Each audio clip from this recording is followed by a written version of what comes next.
Hello and welcome to our next grant discussion. It's part 4, part mixing German and English already. It's a little bit hard because with Lieutenant Joker. By the way, hi Lieutenant Joker. Hi everyone. With Lieutenant Joker, I'm discussing in German and then switching to the stream. It's difficult. But yeah, welcome to the stream. Short info what we have planned for today. We will do a short recap of our last missions, how we did, how we felt about the missions, and a little bit of an outlook. Then I have prepared two maps where we do an in-depth strategic analysis, just together analyzing the maps and talking a little bit about the mindset going into maps and what you can already deduce or plan ahead before you start the game. And next up, Lieutenant Joker has prepared an in-depth analysis of the Panzer Division layouts, the historic ones, not the ones in the game. Yeah, looking forward to that. And I think without further ado, we'll start into the recap. So, hi everyone in the chat, and yeah, Lieutenant Joker, how were the first missions of Grand Campaign 40 for you? Well, I think we both had the first minor victory that we suffered, so to speak. Yeah. I think you were on email one turn too late, and I was a turn too late. I think I could have done it in one another turn, but yeah, I was a turn too late on what was it, Den Haag, The Hague. Yeah, I failed at Albert Canal. Oh yeah, Albert Canal. It was right. Um, I think we both did it just about in one turn. Oh, I needed another try, right, for email as well. I was kind of expecting that because I've played that mission a few times by now, and it happened to me often that I was one turn too late. Um, I think that is actually a good mission to later talk a little bit about in terms of strategic ones, Yeah, I even if find that you. very interesting, and I've prepared that one, and the next one will be The Hague. So, two Yeah, maps where, because yeah, sorry. no, it's something that you, I think, already mentioned in one of our previous streams, that it's very important that you get your units allocated to the right places and you think in advance where you're going to need what. I think that's the major issue why I'm sometimes one to turn too late there, because I distribute too much stuff in one place and too little in another, and then I'm just lacking the firepower and I get stuck for too long and don't make the advance that I need to make. So Yeah. um, that's kind of where the strategy starts to become important. I think it was a similar problem with Warsaw, even though I still made it, but I made it barely. In Warsaw, you could easily see that a different strategic approach or a different operational approach, simply attacking on a larger front and allocating the units differently, made for a totally different looking outcome. And yeah, in for me, the Hague, I think my strategic mistake there, especially after I compared it to yours, was probably the way that I used the Fallschirmjäger. I basically went totally aggressive with them and thought I could clean up very quickly, but there was so much infantry on there on that map that it would probably have been better to try and keep them at full strength a little bit longer and only start going full aggressive once I can support them. So basically, I lacked the infantry firepower about the middle of the scenario, and that's when I slowed down. And the attack on the city failed basically because I didn't have enough infantry in place anymore, because all my Fallschirmjägers were basically already at 2 or 1 or 3 strength or something like that. So I should probably have held on to them a little bit longer. You did that better, and I noticed that you basically didn't have any problems with the city whatsoever, because in the phase where you basically started your full counter attack, you still basically had all the Fallschirmjäger still, and that made a huge difference in the amount of firepower that you still had available. Yeah, might be. I hope the stream is still up, and we have already a lot of questions. Actually, there are some questions. Yeah, Natis Katalin, hi, and the discussion will be online later. Sure, it will be a normal video in. Well, it will be a normal video in my channel. And Richard Martin, no, we are not going to discuss the German battle plan for France. This will be next time in our next discussion when we have started to play a little bit into France. Yeah, because I wanted to get the first couple of battles already going. So because it's not, I just don't want to talk about the plan. I also want to show how the plan actually progressed a little bit. Because Falgelb is only the first push. That's only the reaching the canal. After that, obviously, it wasn't over yet. There's still Case Red, where they took the rest of France. So that's part of the campaign. So I want to do. We go into Falgelb mostly, reach the channel, and then maybe after Dunkirk might be a good place to make the next discussion. After we reach Dunkirk, we can go for how did Falgelb actually go? How was the plan? How did it progress? How did it turn out differently than maybe the Germans expected? What was the problems? And I will also go in what the French, or rather the Allied plan for defense was, because that, of course, is also important to see what both sides were trying to do. And then we can go into the rest of the campaign, which took the rest of France, which is a totally different campaign, basically. Yeah, totally. I'm looking forward to that one because, yeah, I know, of course, I roughly know what happened, but I have no idea of the details. Yeah, so yeah, that's looking also forward why to I that. want to.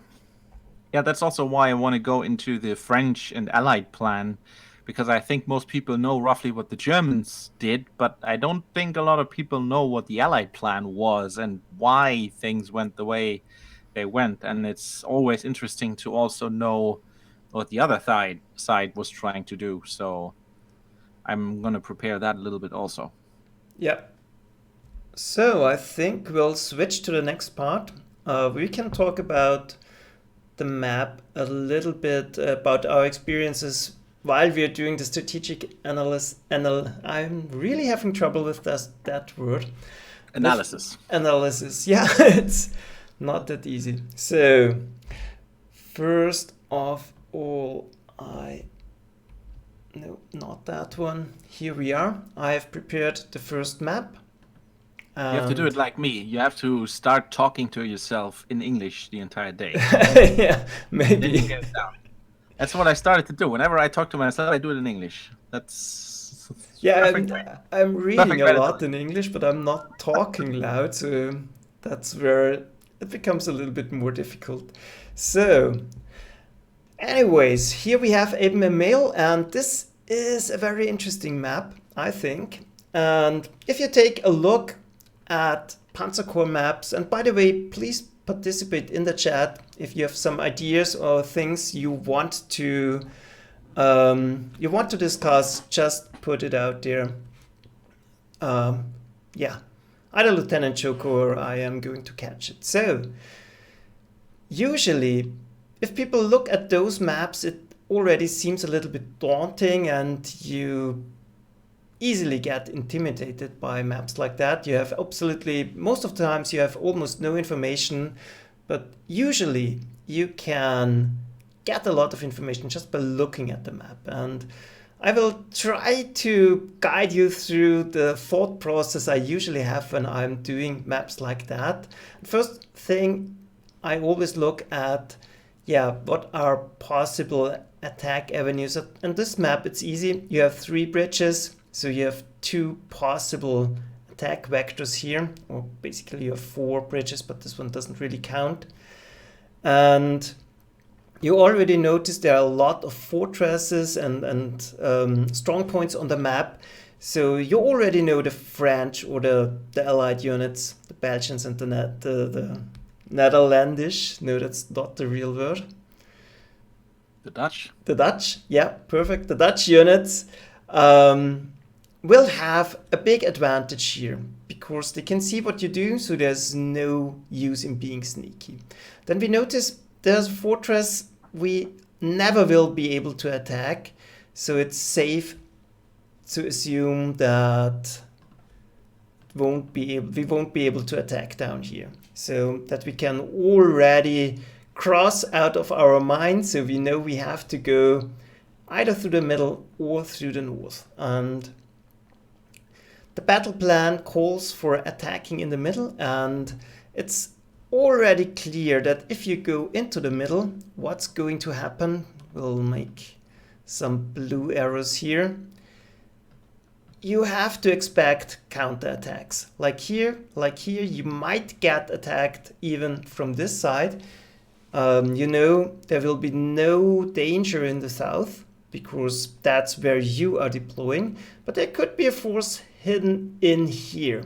So knowing that, we already know that what we have to do, one moment, where are the, we already have the arrows.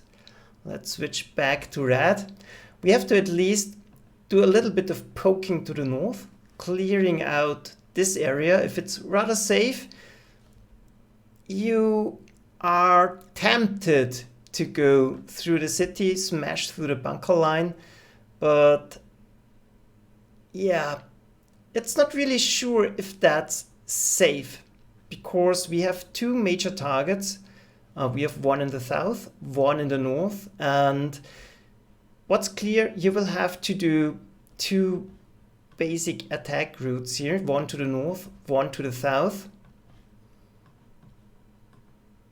And that already gets tricky with how do you balance your forces. You will have to split up, and if you end up having, let's say, too little artillery in one place, it already gets a little bit problematic. And that's, in my opinion, the big problem with attack in the north, because forces, you will try to push through this bunker line, and I forgot what's the name of the city, but Maastricht. yeah, okay, Maastricht. If you try to attack Maastricht through the defensive line here, the units you are going to do it with are stuck on their own. So you have absolutely no ability to switch around units. And you saw me doing that. I at one point shifted units in the center between north and south, and that's the big advantage of going through the center, because then you occupy the center of the map and you are flexible in which way you want to push. So yeah, that's also typically how the Germans usually do it.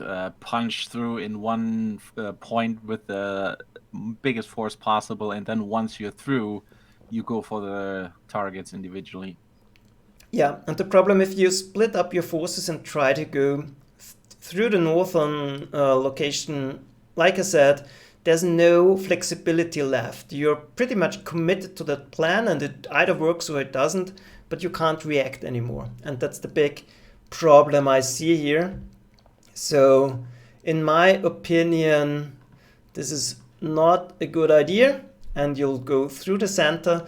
There's maybe one exception if you have Fallschirmjägers ready. You could do something like that, land them right there, and take out the northern corner, then push to through Maastricht through the bunker line. Because then you can ignore the northern half of the map and can concentrate all the rest of your units to the south. So that's maybe one option you can do it. And of course, I would land my Fallschirmjägers in the northwestern corner because it's looking safe. If you take a look at the southwest, there's a hilly region here where it's very likely that there will be prepared counterattacks. So that's just inviting trouble trying to land in there, because I would very much accept that this long attack route down here will be somehow attacked. So if you're doing strategic analysis like that, you're not playing against the AI, you're playing against the map designer, and it's very likely that there's something placed in that area. So land your Fallschirmjägers to the north. That's the safer location in my opinion. And then try to snipe the north and concentrate the rest on the south. If you don't have Fallschirmjägers, push to the center, and then you're flexible. Use your units where you want to use and have to use them. So that's that. Any thoughts on that, Lieutenant Joker? Anything to add? Yeah, a few things. By the way, what the hell tool are you using there? Yeah, it's like great. that. I think it's a Sketch IO. I think it's online. Sketch. Yeah, I know that thing. One of our designers recently asked for a license for that. So, okay, yeah, gonna look into it. Well, first of all, a question from Richard Martin: was it like this really? First of all, I'm not gonna go into historical stuff for the push in the north, especially towards the stuff that happened in the Netherlands, because it's not super strategically interesting and everything historically interesting, both as Ibn Email goes and the push for Den Haag and Rotterdam. I think there's tons of documentations already on YouTube that are much better than anything I could talk about. I can tell you that the major push towards the Maastricht here and Ibn Email was actually not going to be done by the unit that went into the Netherlands. They went actually way farther north. The guys that crossed here were pushing into Belgium. They were part of the northern force, while the southern force was going through the Ardennes. The northern force was basically pushing right into Belgium, and this was that force. And the main goal here behind this attack on Eben Email was actually to get the bridges over the Maas, over the Meuse River. So that was why they used Fallschirmjägers here, because they wanted to get the bridges before the Belgians and the Dutch could blow them up. That was the main issue, and they didn't actually get all of them. The bridges in Maastricht, from what I know, were blown up, and that delayed them a little bit. But Eben Email was taken. For those who don't know anything about that, they basically landed with gliders and used, for the first time in war, I think, hollow charges to basically blow up the gun emplacements that the Belgians basically considered indestructible for the most part. But the hollow charge, if you don't know what the hollow charge is, I'm not going to explain that here, but it's basically a kind of explosive, or the way you shape an explosive that can basically punch a hole easily through a ton of steel. It's used today still, and also used in destruction. They use that in demolition to bring down steel structures like buildings. They use these things to basically cut through the steel beams. And they used that here to take out the emplacements. But the main reason here was why this was done this way was not because that was the easiest way for the main forces to get here. It was just to get the bridges. So the main forces, once they arrived, the bridges were still there. Because by the time the normal German army would arrive, the Dutch and Belgians had more than enough time to blow up the bridges. And of course, they were going to do that, obviously, because they knew that was going to slow down the Germans. So that was the main idea behind this. It was not so much on how do we get into the country. It was about how do we get there and keep the bridges intact until we get there.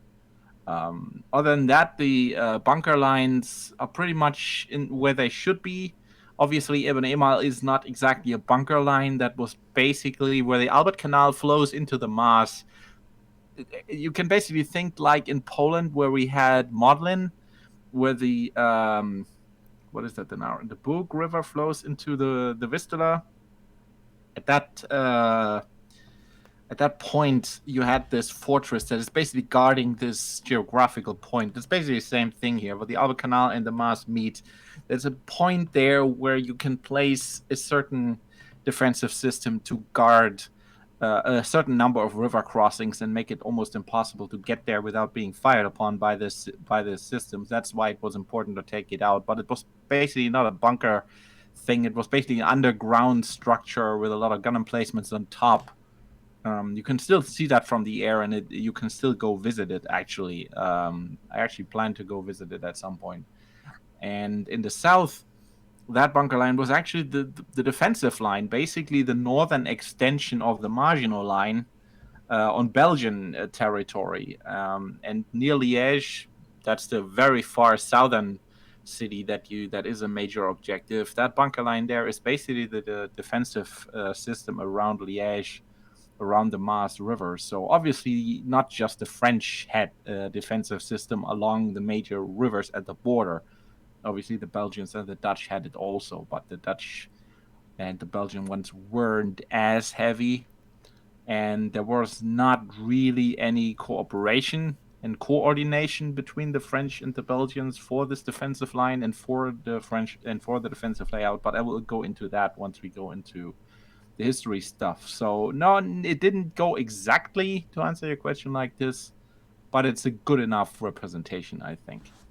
Yeah, it definitely is a fun map. So I mean, you yeah, could, if you I wanted to enjoyed make it, if you wanted to make it super realistic, you might put in a counter. If you don't take an objective in time, like Ibn Email, the bridges are gonna blow up or something like that.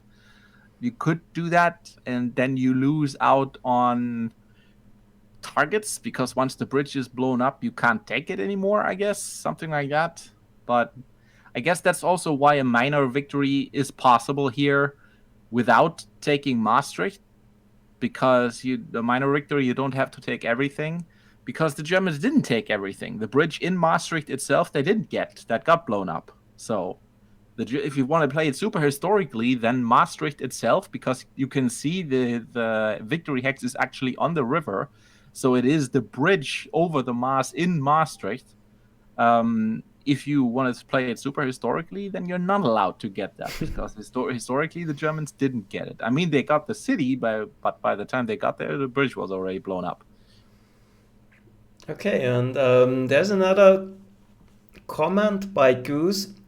Some people are trying to use bridge pioneers to get across the river in the south, and yeah, you can always do sneaky stuff like that, but seeing the bunker lines here, that's very risky because you're vulnerable to air attacks, and it's pretty much the same problem as going through the bunker line in the north. You are pretty much committed to that one. If you deploy units down there, it either works or it doesn't, but you lose all tactical flexibility by doing that. I think this scenario is also designed in the way it is because it's not 100% accurate. You see the Albert Canal flowing. I'm not even sure what that river is that flows into the Maas way at the south near Liège. Actually, that should be the Albert Canal still, that goes a little bit south of Maastricht and then at some point flows into the river. I think that goes a little further south than it should, but I think that the designer made that in this case on purpose to make the river crossing with bridge engineers actually a lot harder, because you basically have two rivers behind each other.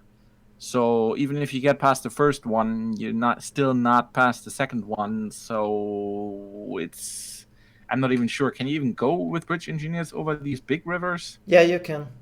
Yeah, but then you would still get stuck on the second one. So I think Goose is talking about doing it way in the south. There's only one river there. Yeah, I'm actually, the one thing I would say is I'd actually be interested in one day trying to do this completely unhistorically and try to push past Liège and completely ignore the north and then push from the south north. Whether that would work, I'm not sure. The one thing you have to also understand is there wasn't one force here that tried to go past here in one point. There was a force going over the bridges at the Liège. There was one force that went through Maastricht, and there was one force that went through the middle.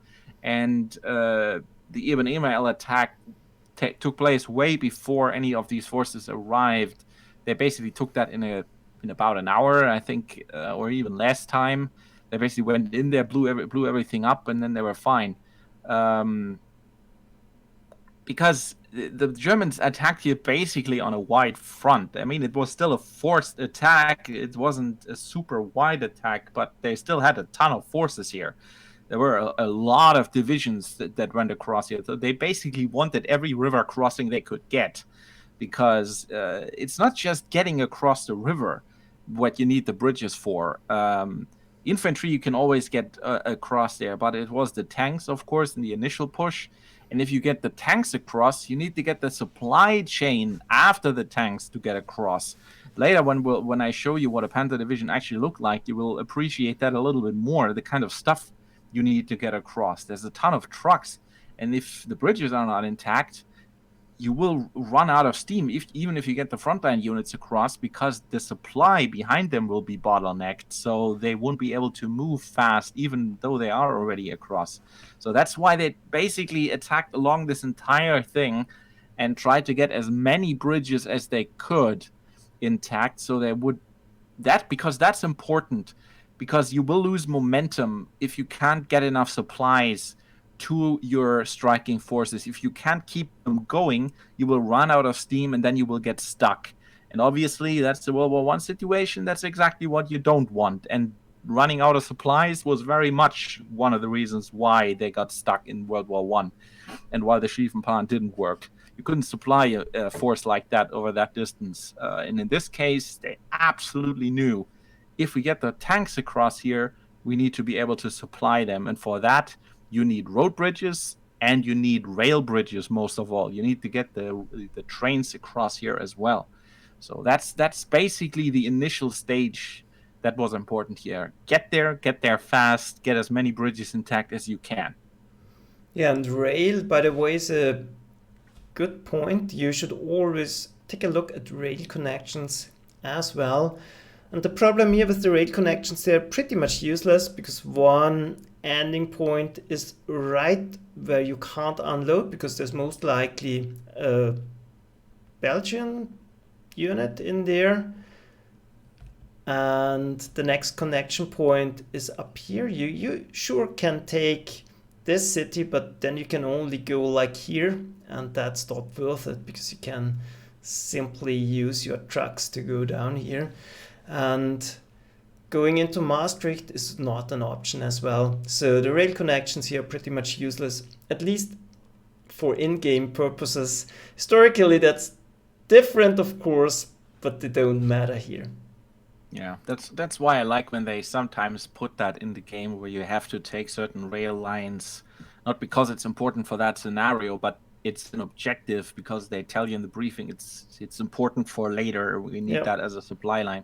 I like it when scenarios have goals like that, because that makes it more realistic. Yeah, but I too like it if there is a way to actually use the rail connections, because it makes the map more interesting, and you can you can find ways to use them, but on maps like that they're completely useless. So I guess if you take Maastricht first and then try to shuffle units down, but even that's not really an option, because if you're fighting from the north to the south, you're already moving and you can't ship your pieces in back. Nah, I don't think the rail lines here make any sense.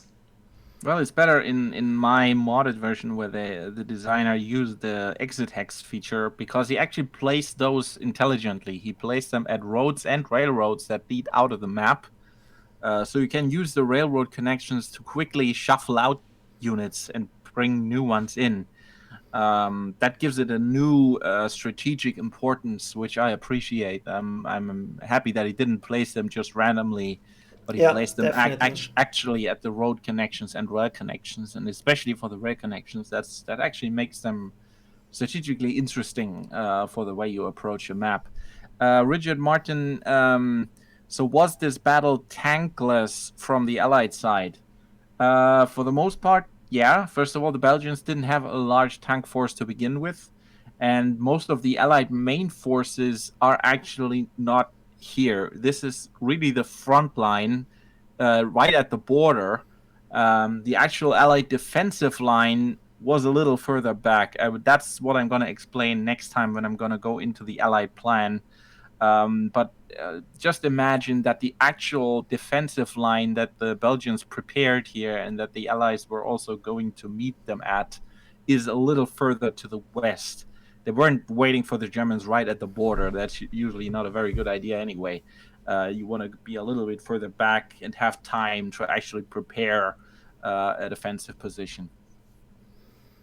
So this is basically directly at the border. There weren't any Allied tanks here. They wanted to engage the German tanks a little bit further back with a very well prepared defensive line. Yeah.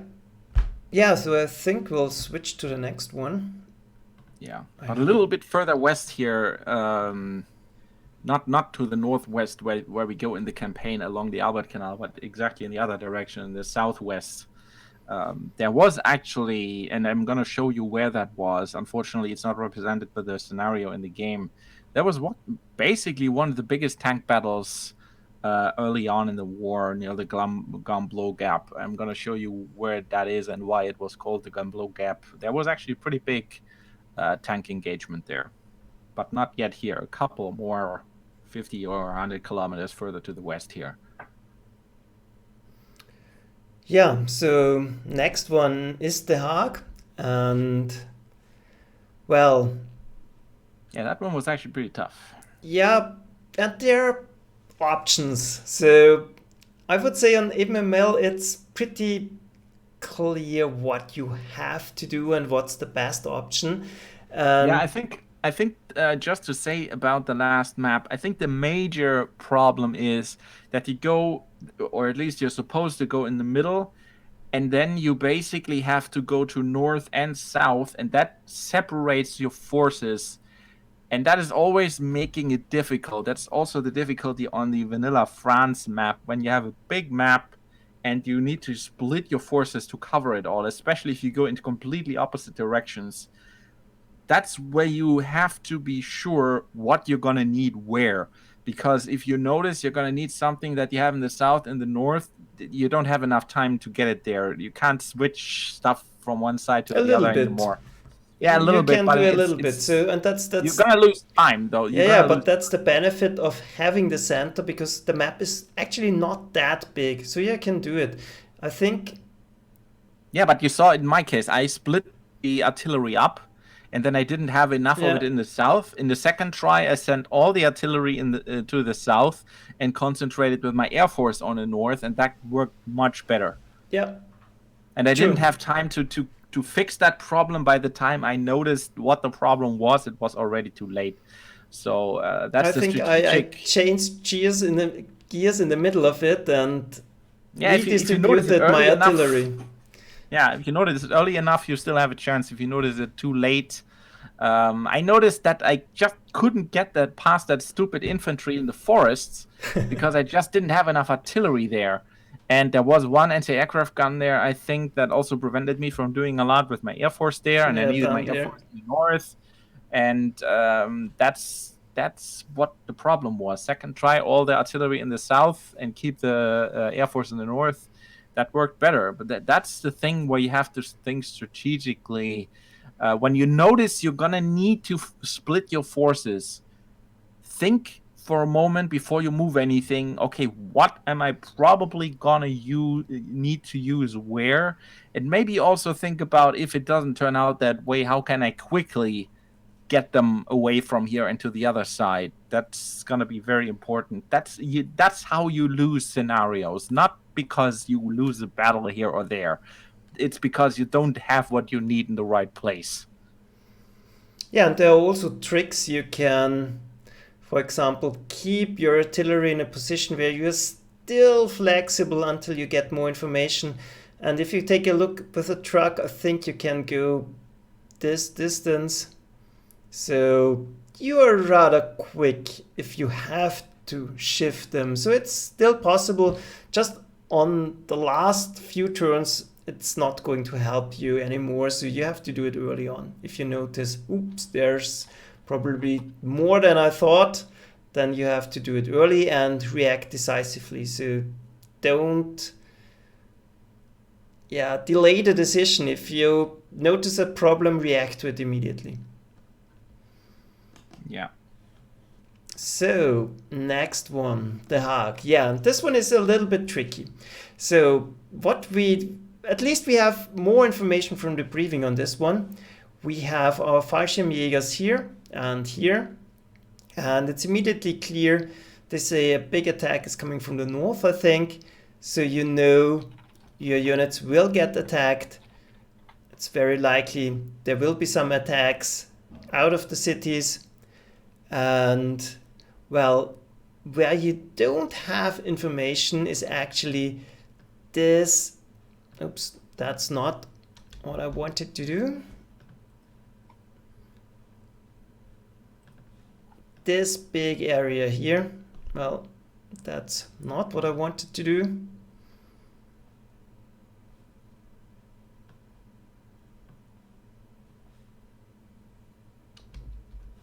Let's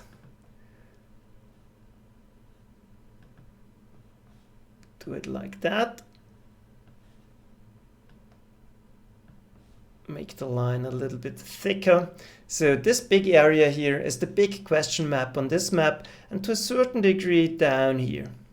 So first thing you want is, of course, information, because there could be a rather large force lurking in this central area here, or in the western central area, or eastern central area that is. And if you, let's say, one moment,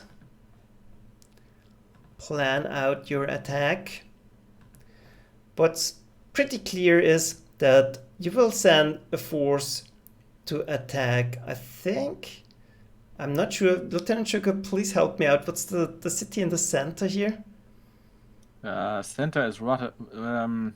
Is it Rotterdam? I don't see exactly where you are. In the center at the bottom, the big one, the first big. Yeah, target? The first big city. That's Rotterdam. Yeah. Yeah. So you will want to attack Rotterdam from the south. At the same time, poke a little bit just to see if there's anything there. And Lieutenant Joker and I both did, from this point, simply planned to go from victory hacks to victory hacks and do a main push along the coastline, and only do more or less, well, that's not like I want to do it.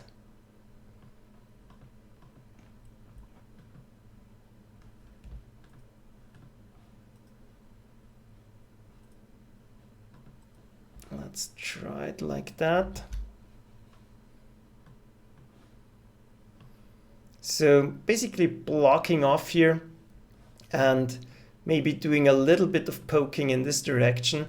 But basically we were very defensive on this northern flank. And yeah, that's a very controlled approach in my opinion, because you're not risking your flank and you are sure that you're going to hit all the victory locations, ignoring the rest. And yeah, the only problem with that is it's probably the slowest approach, because you're pushing through all the major resistance that you are ever going to hit. So it's slow, controlled, and rather safe, but maybe too slow. So yeah, but it's also, I also did it because of roleplay reasons, because our orders are not to take the cities. Our orders are to reach the Fallschirmjägers and get them out of there. And for that, that's exactly the direction you have to go. I mean, well, we maybe didn't get orders to take the north and push through the north of the Netherlands. We have orders to get as quickly as we can to the Fallschirmjägers. So yeah, but is this the quickest route? That's what I'm Yeah, I don't know. questioning here You can. because I mean, there's not a whole lot in Rotterdam. If you can get your Fallschirmjägers to attack into Rotterdam and you come from the south, I think going through Rotterdam is indeed the quickest way. Yes. another option you can do, and I've thought about a little bit and read what Richard Martin said. There's another option you can do. There's a big empty area here, and you could do your main push simply like that. Do a small push towards Rotterdam, and yeah, basically block here.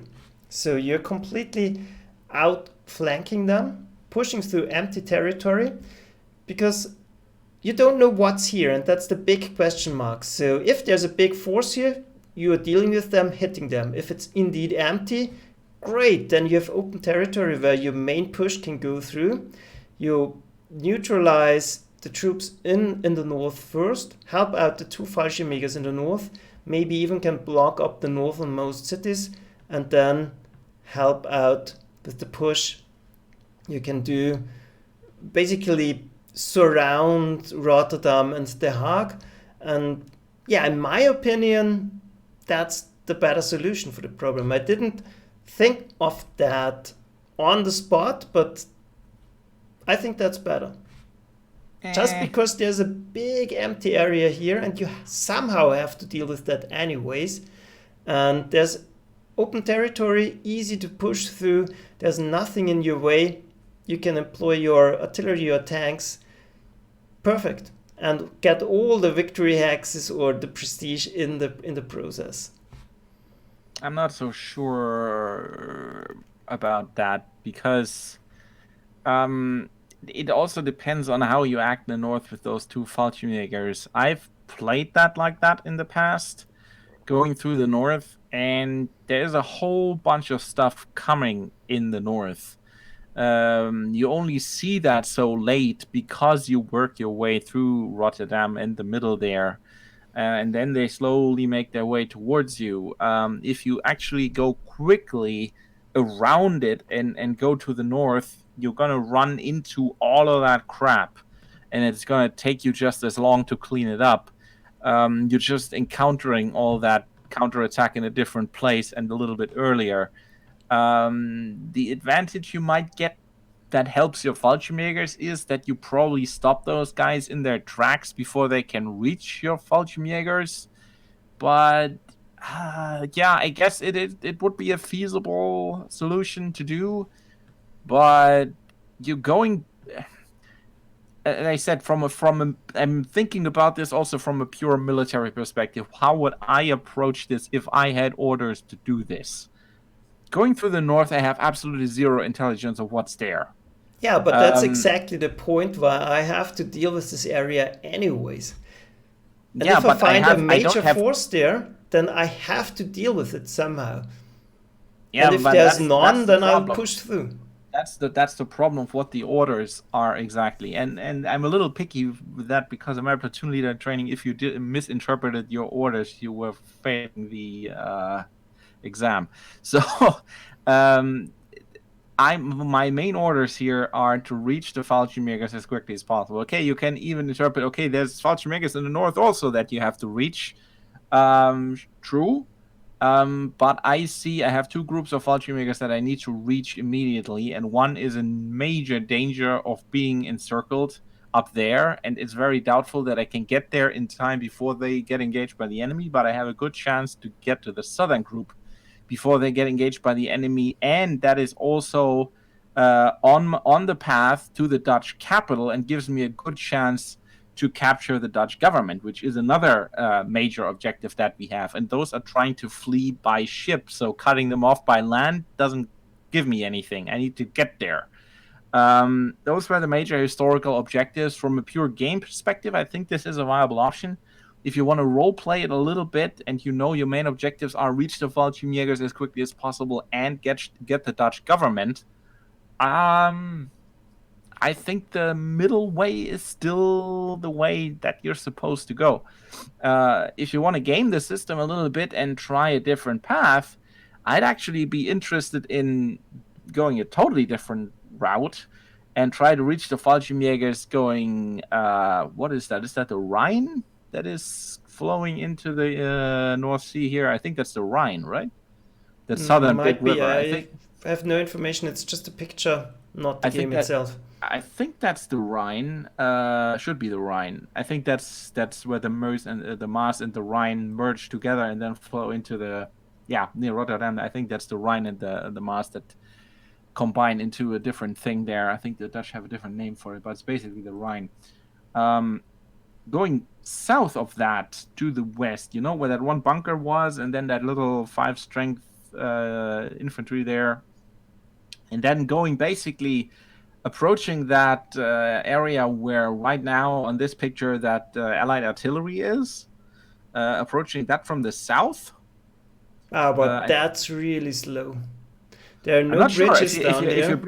you bring bridge engineers there, that might actually be a valid option. Yeah, to but get sure, past but these. then you're ignoring all the forces and give up initiative basically because you're sneaking along in the south and you can't do anything until you hit this artillery. Oh, I don't know if the Fallschirmjäger is concentrated on taking that position and you support them from the air to suppress that artillery piece. I think the Fallschirmjägers can push through there. Yeah, maybe. Maybe. And then you can meet them there and then together attack into Rotterdam and Den But Haag. that I don't still know. leaves the problem that you're fighting through everything, and that's what I don't like about this approach. So I'm not leaving those center Fallschirmjägers alone. I'm pushing into Rotterdam as well with this approach. So there are basically two attack vectors. One is going for Rotterdam immediately, and the other one is basically outflanking the center. I redrew the arrows a little bit just to make it more clear. Push to the north, take out. I really have no idea what this city was, and then Utrecht, hit them from the side. I think that's Utrecht. Yeah, sure. That's also trying to reach both groups of Fallschirmjägers as quickly as possible. I think we both concentrated basically on one and gave up on the northern guys. Yep, I think definitely. you said it very early on, you guys have to fight for yourselves. Yep, that was my mindset. Those are doomed anyways, so I will leave them alone. From my perspective as a commander, why I did that, I would have done that as a military commander because I basically consider, do I split my forces and send one of them in a direction where I have absolutely zero intel and where I'm actually moving away from the capital? Or do I say, okay, that's more group up there. It's very unlikely that I can reach them, at least not with any, I don't have any information that tells me I could reach them. Now we know that part is mostly empty, but for all I know, there could be a major defensive line there. I have no idea whether I can get there, but I have a pretty good chance to go past Rotterdam and get to those guys. And in that direction, I'm immediately on course for Den Haag. But so historically, that's what I would have done. But no, we don't know. I mean, there is a major. Well, Utrecht, you could expect that there is the main defensive line because that's as the Dutch commander, I would definitely expect that you will try to push through Rotterdam, try to bail those guys out. So I would try to surround them and stop you right there. Let me quickly check something here. So, if you guys wanna Google something while we talk about it, there was basically a concept, Festung Holland. That was basically the main defensive line that the Dutch had a couple of defensive lines that were going to slowly fall back to what there was one basically along the Maas line and then along the IJssel that flows into what is today the IJsselmeer.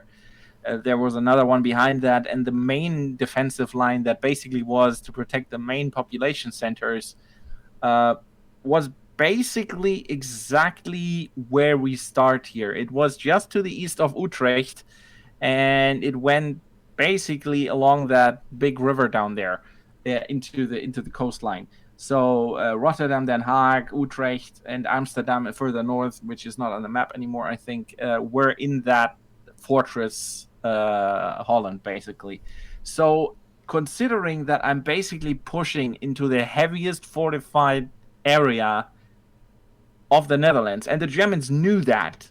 That was not a major secret or anything. These defensive lines were pretty obvious. I'm not sure what I'm going to encounter here and how many secondary defensive lines they have here. I'm not so sure that the Germans would think, oh no, they're just going to be there at the edge. No, the Festung Holland was basically everything on this map was in the Fortress Holland. That's what we're pushing into. So I would expect major concentrations of forces basically everywhere in here. And I wouldn't know where exactly they are. That's another reason to really focus a push, and you have... Yeah, sure, it's just a matter of where. Yeah, sure, and if you go to the north, you basically have them surrounded. What you end up with is a huge pocket with The Hague in the center. And yeah, but that's what I told you. That is not what the Germans were trying to do. What they were trying to do here, basically, that's where the historical concept comes in. Again, that's not relevant for the game, but from a historical perspective, they didn't try to pocket in the Dutch forces. They were actually trying to take the Dutch out of the picture as quickly as they could by capturing the government. They were trying to do the same in Norway and failed. And they didn't want to fail here again. They tried to get to Den Haag before the Dutch government could get out of there. And if you just pocket them in, they're going to get out of there by ship. And that's exactly what happened, by the way. So you have to get there. Just encircling them won't do anything for you. Sure, but we're talking about the game here, and that's for the game, how I would do it. And if you want to go to The Hague as quickly as possible, then you should ignore Rotterdam, by the way, and push right here. Sure. For the pure game perspective, I agree. That is certainly a viable option. I was just arguing why I didn't do it, because I wanted to roleplay it a little bit and knowing what the history was. What would I do if I was in the actual situation? And in the actual situation, I wouldn't go north. I would go straight for Den Haag. But in knowing how the map works, yeah, sure, going around that stuff and falling basically into its flank, going past Utrecht is certainly an option. Yeah, sure. I just think it's an unhistorical option. Yeah, that might be. Because when analyzing this map, my main concern was that I will get counterattacked right here. And that is why I didn't push into this northern area and just tried to delay and block and peek in there. And it ended up there's nothing, so I could take those locations out, but I had very little forces in that area, so I couldn't exploit the gap.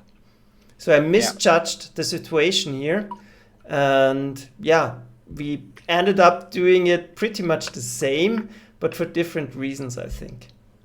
Yeah, it's the thing. You don't always know everything. And you just have to go with a strategy, and if it turns out it's not the best one, well, you just have to make it work. By the way, I just saw Richard Martin say something, if there was a major resistance, then I change plans. Let me tell you, as someone that was at least trained in military combat, even though I was never in it, I've at least trained for it. That doesn't work. let me tell you that. Changing a plan on the fly, forget about it. You can adjust to the situation, but throwing the plan out the window and creating a new one on the fly, that's not going to work. That's going to get you killed. That's never going to work. When you make a military plan, you always make it trying to anticipate as much as possible, and you already have in the plan contingency plans. If this happens, then we'll do this, and if that happens, then we'll do that. But throwing the entire plan out the window and said, "Oh, this didn't work. Now we're gonna do something." And no, all your forces are engaged. Just disengaging them and trying to attack somewhere else, that's not gonna work. If you're engaging and it doesn't work the way you expected, you need to make it work. You need to reallocate some forces to get that to work. Even if it takes longer, you can't just throw it out the window and try something completely different. That's not going to work. Your plan has to be sound enough that even if it goes completely wrong, you can still make it work somehow, even if you might not achieve what you completely wanted, but you might at least make some gains. But just trying something completely different, that's not how it works. That's not how you can do things. Once you're engaged, that option is basically out the window. Yep. Your And enemy is not going to let you do that. They're going to keep you engaged. Just disengaging, going somewhere else. Yeah, that sounds nice, but they're not going to play along. Once you're engaged, it's too late for that. Then you need to make it work. That's why you do so much planning in the beginning, because once it starts, that phase is over, and then it needs to work or fail. That's basically the two options that you have at that point. yeah, and I think to wrap up the discussion, I think there's a huge possibility to do this northern push, ignoring any historical things and orders, whatever. I think this is a high risk, high reward thing you can absolutely try on this map. And there's a reason both Lieutenant Joker and me didn't go for it, because it's risky and we chose to do it rather safely, going through all the resistance. Because if you do this normal push through Rotterdam, through Den Haag, and up north, you know that you're going to face maximum resistance, but at least you pretty much know what you have to expect and what you're getting yourself into it, and you can prepare accordingly. And yeah, this will be maybe a little bit tight on the time schedule, but that should work out. Yeah, there was another reason why I did it. First of all, I was running around with one Panzer II and one Panzer I. So going through the open country and trying to make a fast flanking attack, with my tank force that I had available, I didn't really feel comfortable with that idea. Going through the city with my pretty strong infantry force and my artillery support, and through that mountainous forest, well, not mountainous, but hilly forest country down there right next to the city, felt a little bit safer. Also, I could hug the river basically with my left flank and be basically sure that nothing can flank me on that side. Yep, definitely. So I basically don't have to worry about that side. If I push north and then swing around, there is a certain possibility, depending on what's way far in the north and what's coming from Den Haag and what's in there already, that I might get outflanked or cut off or attacked from both sides. It's certainly a more risky move. Not that the Germans wouldn't do that potentially, but I was not super comfortable with that idea, considering that my tank force was even weaker than Bracken's on this map with Panzer 1 and 2. Not that they can do a whole lot. And if I get one of my tanks, my actual big tanks, damaged, I might quickly run out of steam up there. So I also don't know what's there in terms of tanks. Yes, one person pointed out that historically there shouldn't be any, and the Germans shouldn't have any either. That's technically not true. There was one Panzer division here in the north, and it arrived here at some point. The initial battle was really just between the Dutch and the paratroopers, but if we are representing the Panzer division that pushes in here and is trying to relieve them, then we would be the 7th Panzer, not the 7th, the 9th, I believe, one Panzer division that was going into Holland. There was basically just one in entire Holland, but there was one. So that we have tanks is realistic. That the Dutch have so many is probably not. But in the game, they are there, and we don't know exactly where they're coming from. So there is a certain risk involved, and I felt a little bit safer going through the city, having some close terrain around, so I can use my infantry in a pitch to get rid of the tanks. Exactly. That's why I did it as well. But just pointing out the options here. That's the main. I think if you played a little bit less with a historical core and you actually have 2 Panzer IIIs, 2 Panzer IVs, or something like that here, or even more tanks, going with an armored push through the north is certainly something that you can do, I think. And maybe pushing with your infantry through the center and making a more armored force through the north, maybe with some mechanized units that, again, historically you shouldn't have, but in the game you can have. That is certainly a thing, yeah. And Lieutenant Sugar, I think you are underestimating your tank forces a little bit, because you can definitely send your infantry and most of the artillery to deal with Rotterdam, and you have one Panzer IV and one Panzer III, I think, Yeah. and the two lighter tanks are excellent for cleaning up, and with some infantry and one artillery support, they can do a lot. Yeah, let me put it this way. I'd rather underestimate them than overestimate them. Yeah, sure. Yeah, for a reason we both ended up not doing the northern push, but I think it's an interesting option, and looking at the map, you always should identify potential holes in the defense. And that's a huge potential hole there. And you can even play the AI a little bit, because the AI will most likely always attack towards victory hexes. So Yeah. it's very likely the AI will move towards the coastline here and not going from the north directly to the south, because there's no victory hex there. There's also So a game this mechanic. will open up, and then you can push into it. Yeah, there's also a game mechanic that you can play here a little bit. In the north, those two Fallschirmjägers are in a position that you can play two ways, basically. If you give up the victory hex and the AI takes it, they basically don't bother you anymore. They maybe take some pot shots, but they start basically moving everything around you and try to get to the next victory hex. Because the AI is basically just trying to get victory hexes. They're not trying to take out your units. They will do that if they're in the way, but if they're not in the way of a victory hex really at the moment, then they don't really bother you. So if you're in the trenches and you're pretty entrenched and there's nothing gained by attacking you, they're just not going to do it. So you can keep those guys in the north relatively safe by basically abandoning the victory hex pretty soon.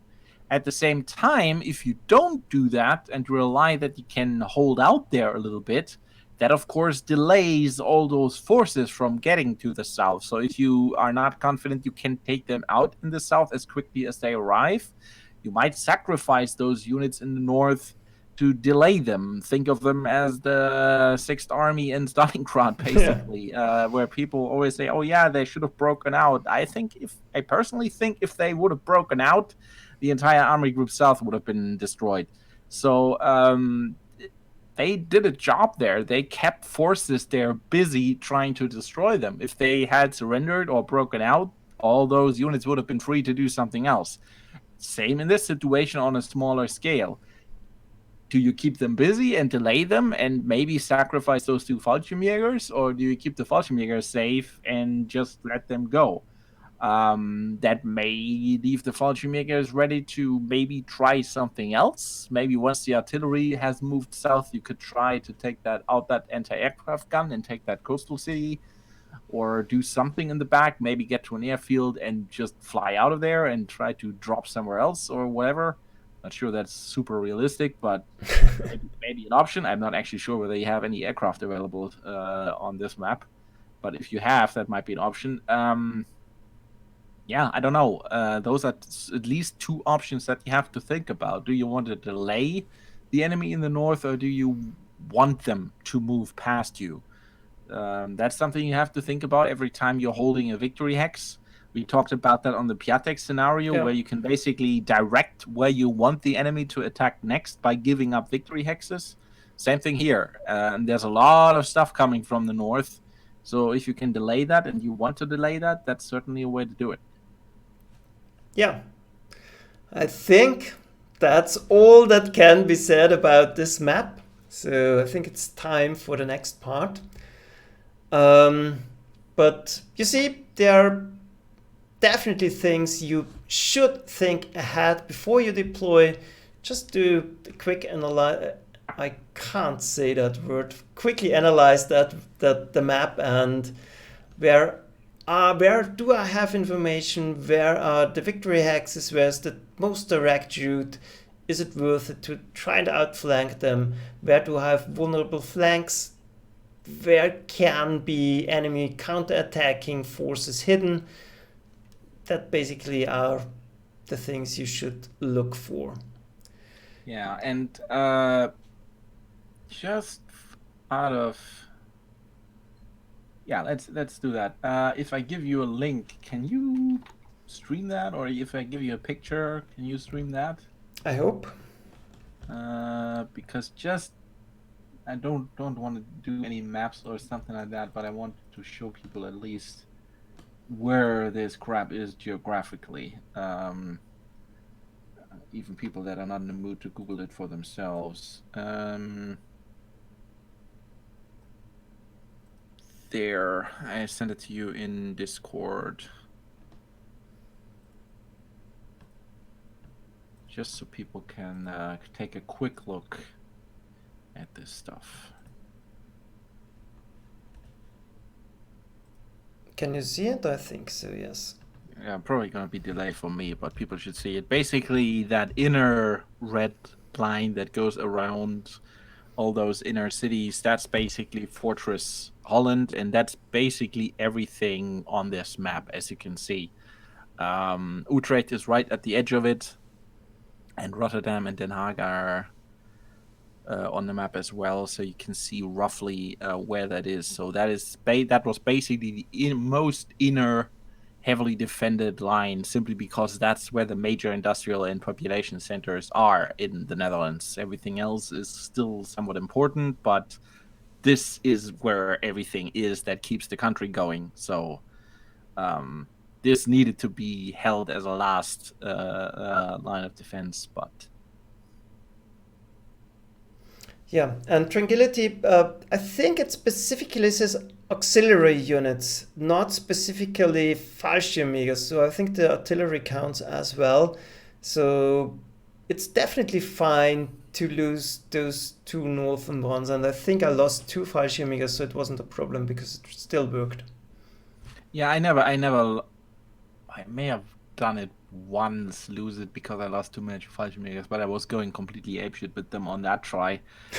Usually, if you don't go too crazy, that shouldn't actually be a major problem to keep those alive, because Fallschirmjägers are actually pretty tough. Yep. So, And especially if you don't move them. And Tranquility, that's maybe the reason I kept them in the trenches, hugged the artillery, and yeah, they can't do anything to you. So you don't have to be too worried about them.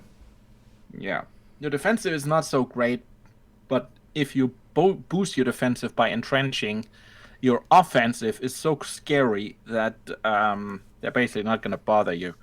Especially if you give up the victory hexes and you're just sitting in the trenches, they basically won't care about you. And you could see that keeping them alive and using them carefully gave, as I said earlier, Brockett a major advantage, and he made this scenario actually look easy in comparison to what I was going through. And I said initially, right after I played it, that my problem was also having not enough heavy tanks. But and at that point, I hadn't seen Rakata's try yet. After I watched his try, I knew exactly what I did wrong. I wasted my Fallschirmjägers too quickly. Not that I lost too many, but they were quickly down on hit points. I made very much progress with them initially, and I took out a lot of enemy units initially, but I did so at the price of taking a lot of damage, and there was actually more enemy infantry on the map than I anticipated. So I ran out of firepower before the enemy ran out of units. So I needed to keep them alive a little bit longer and useful a little bit longer. Yeah, I basically waited until my forces combined and then I started to push. Which is actually more realistically and speaks badly for me as a commander in that sense, because the idea is those guys are cut off and you need to get to them, and a cut off unit is certainly not gonna start an offensive and throw away the little ammunition that they have. They would try to restrict themselves to defensive operations to keep the ammo going as long as possible. So that was a little stupid, also from a military point of view from me. So Yeah, Anyways, I think it's time for the next part. Mm-hmm. I hope that's going to work. You best tell me which slide you. We're talking about the Panzer Division, right? Yeah. Then you best tell. One moment. I now, for one reason or another. Are you still there? Yeah, I'm still here.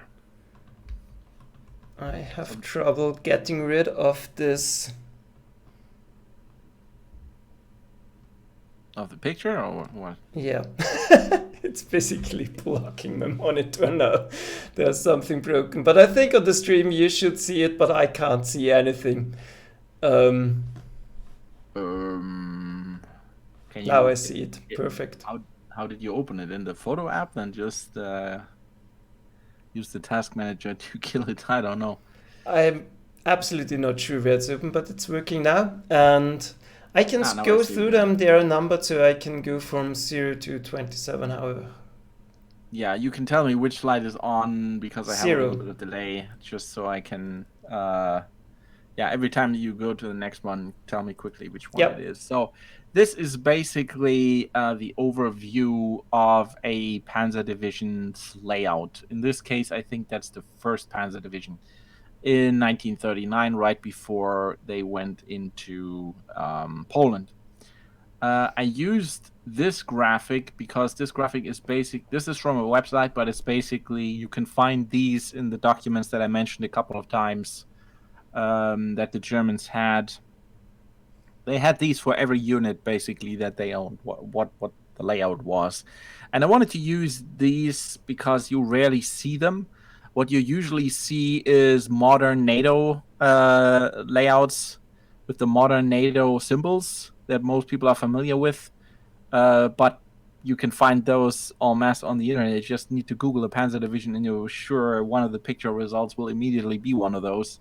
So I wanted to show you the tactical symbols that the Germans actually used at the time. Nowadays, we of course use also the NATO standard, but NATO didn't exist at that time, so obviously nobody was using it. So these were the tactical symbols. They didn't just use those for drawings. They also had them on the vehicles, just like we do with the modern NATO symbols nowadays. You can basically think of the flags that you see here as the unit types. So every type of flag that you see here is a certain type in the hierarchy. So the little triangular flags are battalions. The fully filled square flag is a regiment. And the triangular flag with a little line in there, but only stroke, not filled, is a brigade. And of course, the top one that is basically triple split with a white in the middle and two black bars at the top and the bottom, that's the flag for a division. And the reason why they used these flags was it was pretty easy for soldiers to learn because those were the identical flags that the commanders had on their cars. So if you saw those, you will find them identically on these symbols. So that's a neat thing for people to learn that. Anything else that you see that is a box is going to be a platoon if it has a fat line in it somewhere, and the box is usually at the left, but you can see down there there's some stuff that has the middle line a little bit fatter. Everything that has a fat line in it, or even the little circles that you see in the middle, those are actually the motorcycle units. They have the circle outline a little bit fat. Everything that has a fat line in it is not a platoon, it's a company. And where you see the Panzer units, that's the top one. So not the very top one, that's the division symbol, but the very first area that has actually a couple of symbols in it. You see the boxes with the M and the LE in it. Those are all companies because they're basically attached together, and the big bar at the left counts for all of them. So if they're connected, then they're all a company. So I'm going to start with, let me actually see, what is this representing? I think you can go to slide number 1. Yep, I'm on it. Okay. There you can see. Let me actually open it on my end so I need to see what I actually marked there.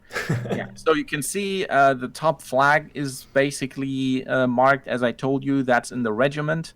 The little symbols next to it are basically what the staff units had. The flag itself represents both the headquarters and the actual headquarters unit. And what they had here additionally, that box with the little, yeah, how am I supposed to describe that? The box with a little bit of a box sticking out of it. I don't know how to explain that, but I think you know what I mean. The thing right next to the flag. Those are signaling units. You will find them in several places on this diagram. Those are signaling units. That's the guys that is doing the communication. And if you look down to the entire diagram and you look where are those signaling units, you can see that there are certain staff units that have these signaling units. And once I tell you which unit types those are, that it will make sense why those have signaling units and some others don't. The one right next to it is another box with an LE. Those slightly skewed boxes are tank units. I think they use that shape because it's kind of resembles the shape of a World War I tank. You know, those boxy tanks that looked a little bit like this. I think that's why they use this shape. With LE inside, LE always stands for light, which means light. The M stands for medium, and if you ever see an H or something, that's gonna be English. What would be in German? S? Yeah, probably an S or an SCHW for schwer. That is heavy. In this case, it doesn't have a fat line, so it's a platoon. So it's basically a light tank platoon. And the thing next to it, the circle with the cross turret and whatever that thing attached to it is, maybe a driver's seat or something like that, that's a motorcycle unit. So it has a light motorcycle unit, which in this case is also used mostly for communication. Those are not fighting units. Those are just guys that basically drive from unit to unit and deliver orders. So you can move to the next one. I'm on it. Yeah, 1A that is, right? 1A, yes. Yeah. So that's what that would look like. You see, you have at the top the HQ with the signal platoon, and in this case, note that the first two tanks in that 3-tank collection are not actual Panzer IIIs. Those are Panzer IIIs with fake guns. Fake guns just so the enemy doesn't recognize what they are and start shooting at them, because that's where the commanders are in.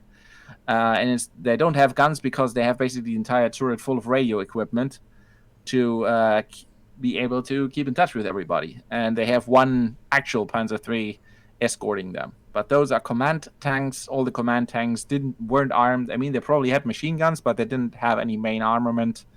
They basically were full of radios, even more than the regular tanks had.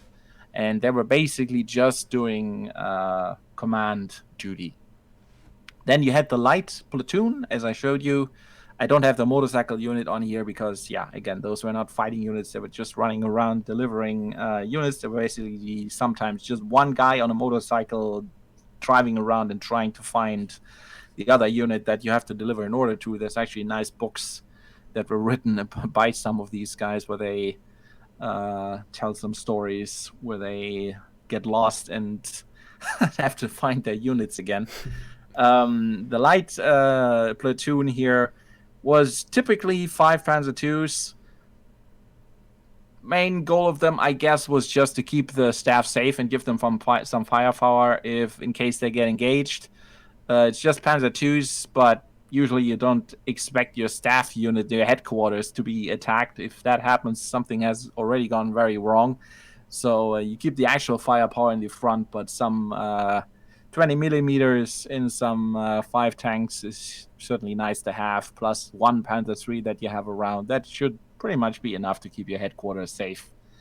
So you can move to the next one. Already did it. Now we're on 2. Yeah, and then you can see here we're going into each of the battalions. You have 4 of those. That flag is representing a battalion. I think there's an error on this diagram. That shouldn't be an M in there. That should be an S, because that's not a medium company, that's the staff company.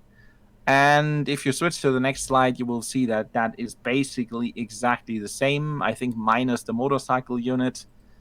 So you have the same thing again on the battalion level. So there's a lot of staff going on there. That already tells you that there's a lot of coordination necessary to keep these panzer units going. So if you switch to the next one, Yep, already there did we're, it. there we're actually looking at the actual panzer units, the actual panzer company. As you can see, you had one of the medium ones and two of the light ones in each battalion.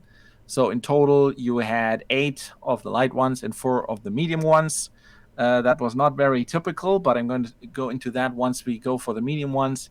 The light one, you can switch to the next one, looks basically like this. You have a company HQ, which has the company commander and I guess the deputy company commander, each in a Panzer III. Then you have a light platoon, which is basically identical to the platoon that the staff units have, 5 Panzer IIs. And then you have 3 platoons of actual Panzer IIIs. And you might wonder, wow, did they really have that many Panzer IIIs? Nah, they didn't, but I'm going to go into that in a bit. This was the layout, however, that was on paper that these Panzer divisions were supposed to have. So they were supposed to have 3 platoons of 5 Panzer IIIs each. So that is, as you can see, this is already pretty much a strong force that can do some stuff. So go to the next one. That's the medium company, and you can immediately switch to 4A. Yeah, I'm on it. So in this one, you can see this is basically the Panzer IV unit. So you would have one company of Panzer IVs and 2 companies of Panzer IIIs. That was the idea. So you can see it also has the light platoon, and unlike the other ones, it doesn't have 5 Panzer IIIs per platoon, but instead 4 Panzer IVs.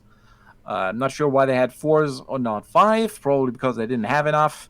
But the Panzer IVs were just a support tank. You have to remember that. This was just to support the Panzer IIIs. The Panzer IIIs were actually the main battle tanks at this time. So they probably figured a couple of less are good enough. They were supposed to basically engage heavy infantry positions, take out anti-tank guns, and all that kind of stuff. But actually, most Panzer divisions didn't have those.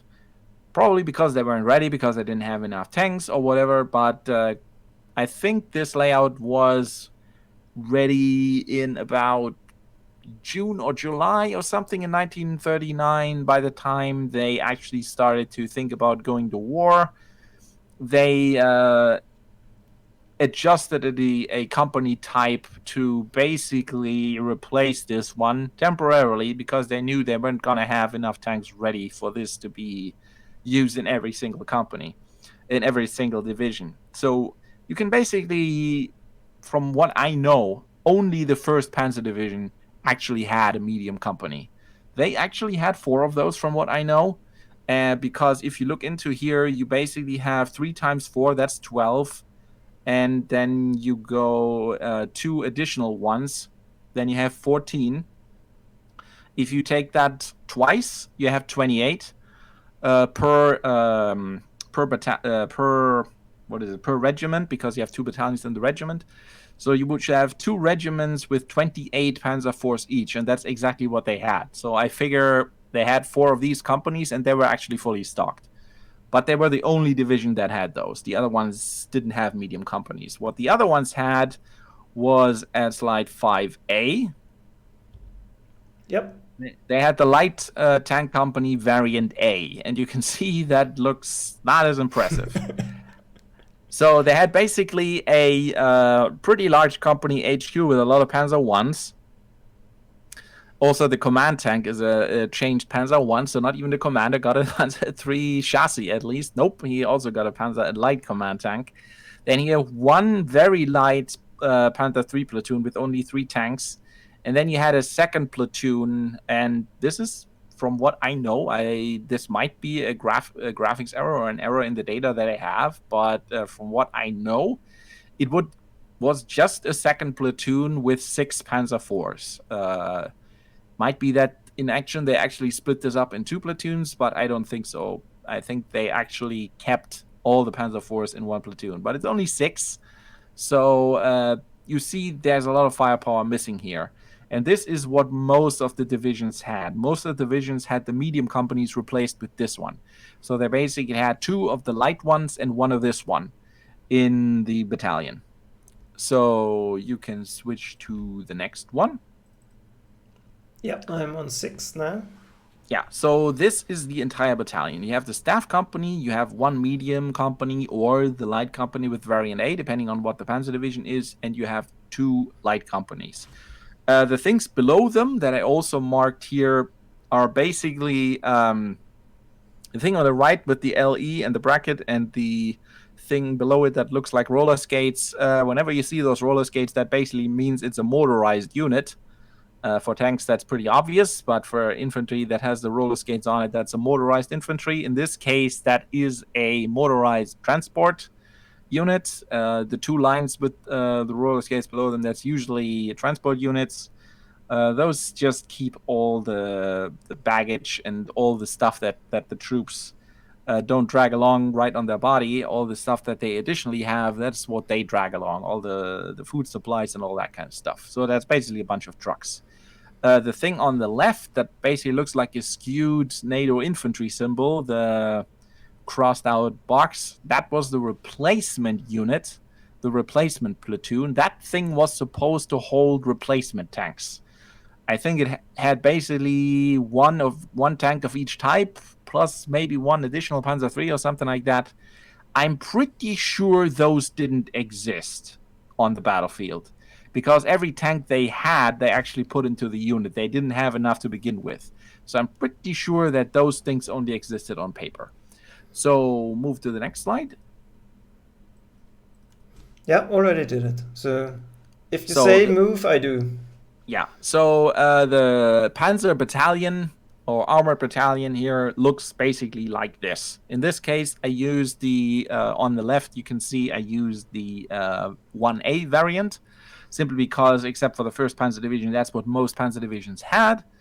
Then you see on the right the 2 light divisions, and on the top the staff. So 1 battalion, that's what that would have in terms of tanks. Yeah, and then, to make the connection to the game, if I understand it correctly, that's what 1 unit in Panzer Corps represents. Exactly. The way we play it, that's 1 unit. So the reason why then don't we have a lot of Panzer IIIs? Well, once we get to the final slide about the Panzers, you will see why. So move 1 further.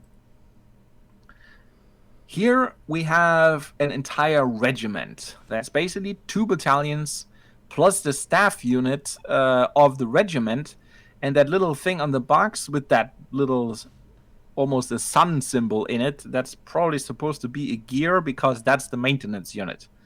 That's the unit that keeps the Panzers going and repairs them and all that kind of stuff. I think later every individual battalion gets 1 of those, but at this point you had 1 for the regiment. So if you move 1 further, that's what that looks like. You have 2 battalions plus the staff unit. So this would basically be 2 units. So you can see one of these regiments, that's actually quite a few tanks. You can really do something with this already. But this is still just tanks, nothing else. This is just a pure tank unit. And if you move finally to the tank brigade, that's the entire thing. That's both regiments. Later you will only have 1 regiment, then the brigade goes out, because if you only have 1 unit at that level, then you don't need the brigade command level. But at this point, we had 2 regiments per division. And if you move to the next slide, then that's basically all the tanks that a Panzer division has. So you can see that's actually quite a bit. And even if you put the Panzer IV units back, and you would have, instead of the light variant A, you would still have the medium one, you would again see that the Panzer IIIs would vastly outnumber the Panzer IVs. So that already again shows you that the Panzer III was very much the main battle tank, and the Panzer IV was just for support. So if we move one further again, that's where most of these should be red. Yep. That's what was missing. Every tank that is red on this picture was a tank they didn't have. So everything that is gray here is actually how many Panzer 3s and 4 they had in these units. So even though they kept the light company type in the actual layout, they still didn't have enough tanks to actually fill them up. And this is roughly what the average across the divisions was. 1st Panzer Division had a couple of more.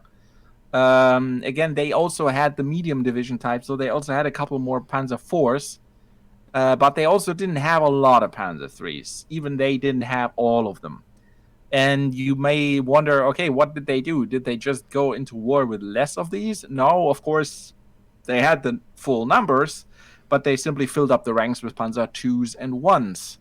So you can see that is, again, quite a bit less of firepower. And it goes to the point where some of the Panzer divisions didn't actually have any Panzer IIIs at all.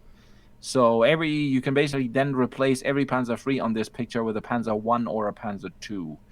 And the feedback from those units was very much that if they had just had a couple of Panzer IIIs, they would have been able to do a lot of things that they were unable to do because they lacked those, because they needed just a couple of tanks that had the armament, the reach, and the armor to get through a certain spot. Then the lighter tanks could support them from the back. But if they had none at all, the lighter tanks just couldn't approach something like an anti-tank gun. They could be taken out at a distance where their weapons were still completely ineffective. So they needed something that had a long-range gun.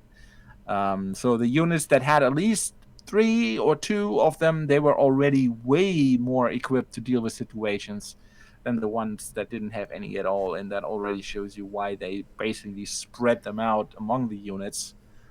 Because they knew if we have most of the units that have none at all, and we have one unit that has all of them, then we have one division that can make a lot of advance and everybody else gets stuck. So they actually made this work. They put the good tanks in the front, deal with anti-tank guns and every threat to the lighter tanks, and then once that threat was out of the way, the lighter tanks were actually pretty effective. Yeah, I was talking with Lieutenant Joker. That's pretty much what we are experiencing at the moment. So I'm pretty happy how that plays out, because yeah, if we get caught in a position where we don't have our heavy tanks somewhere near already, it's disaster looming. So we can get caught out of position, and then there's trouble. But if you manage to soften up the targets and use your Panzer 1s and 2s or 38Ts for cleanup duty, it works actually pretty fine. So there's no problem. But if you get caught without your Panzer 3s and 4s in a position where you would need them, then you're stuck. You can't move forward anymore. Yeah. And obviously you can see here that in the battalion, so something that is represented as a unit in Panzer Corps, at least how we play it, you already have Panzer 3s, 2s, and 4s and 1s mixed. So we wouldn't have one battalion, one Panzer 1s, one battalion Panzer 2s, one battalion Panzer 3, and so on, like we do right now.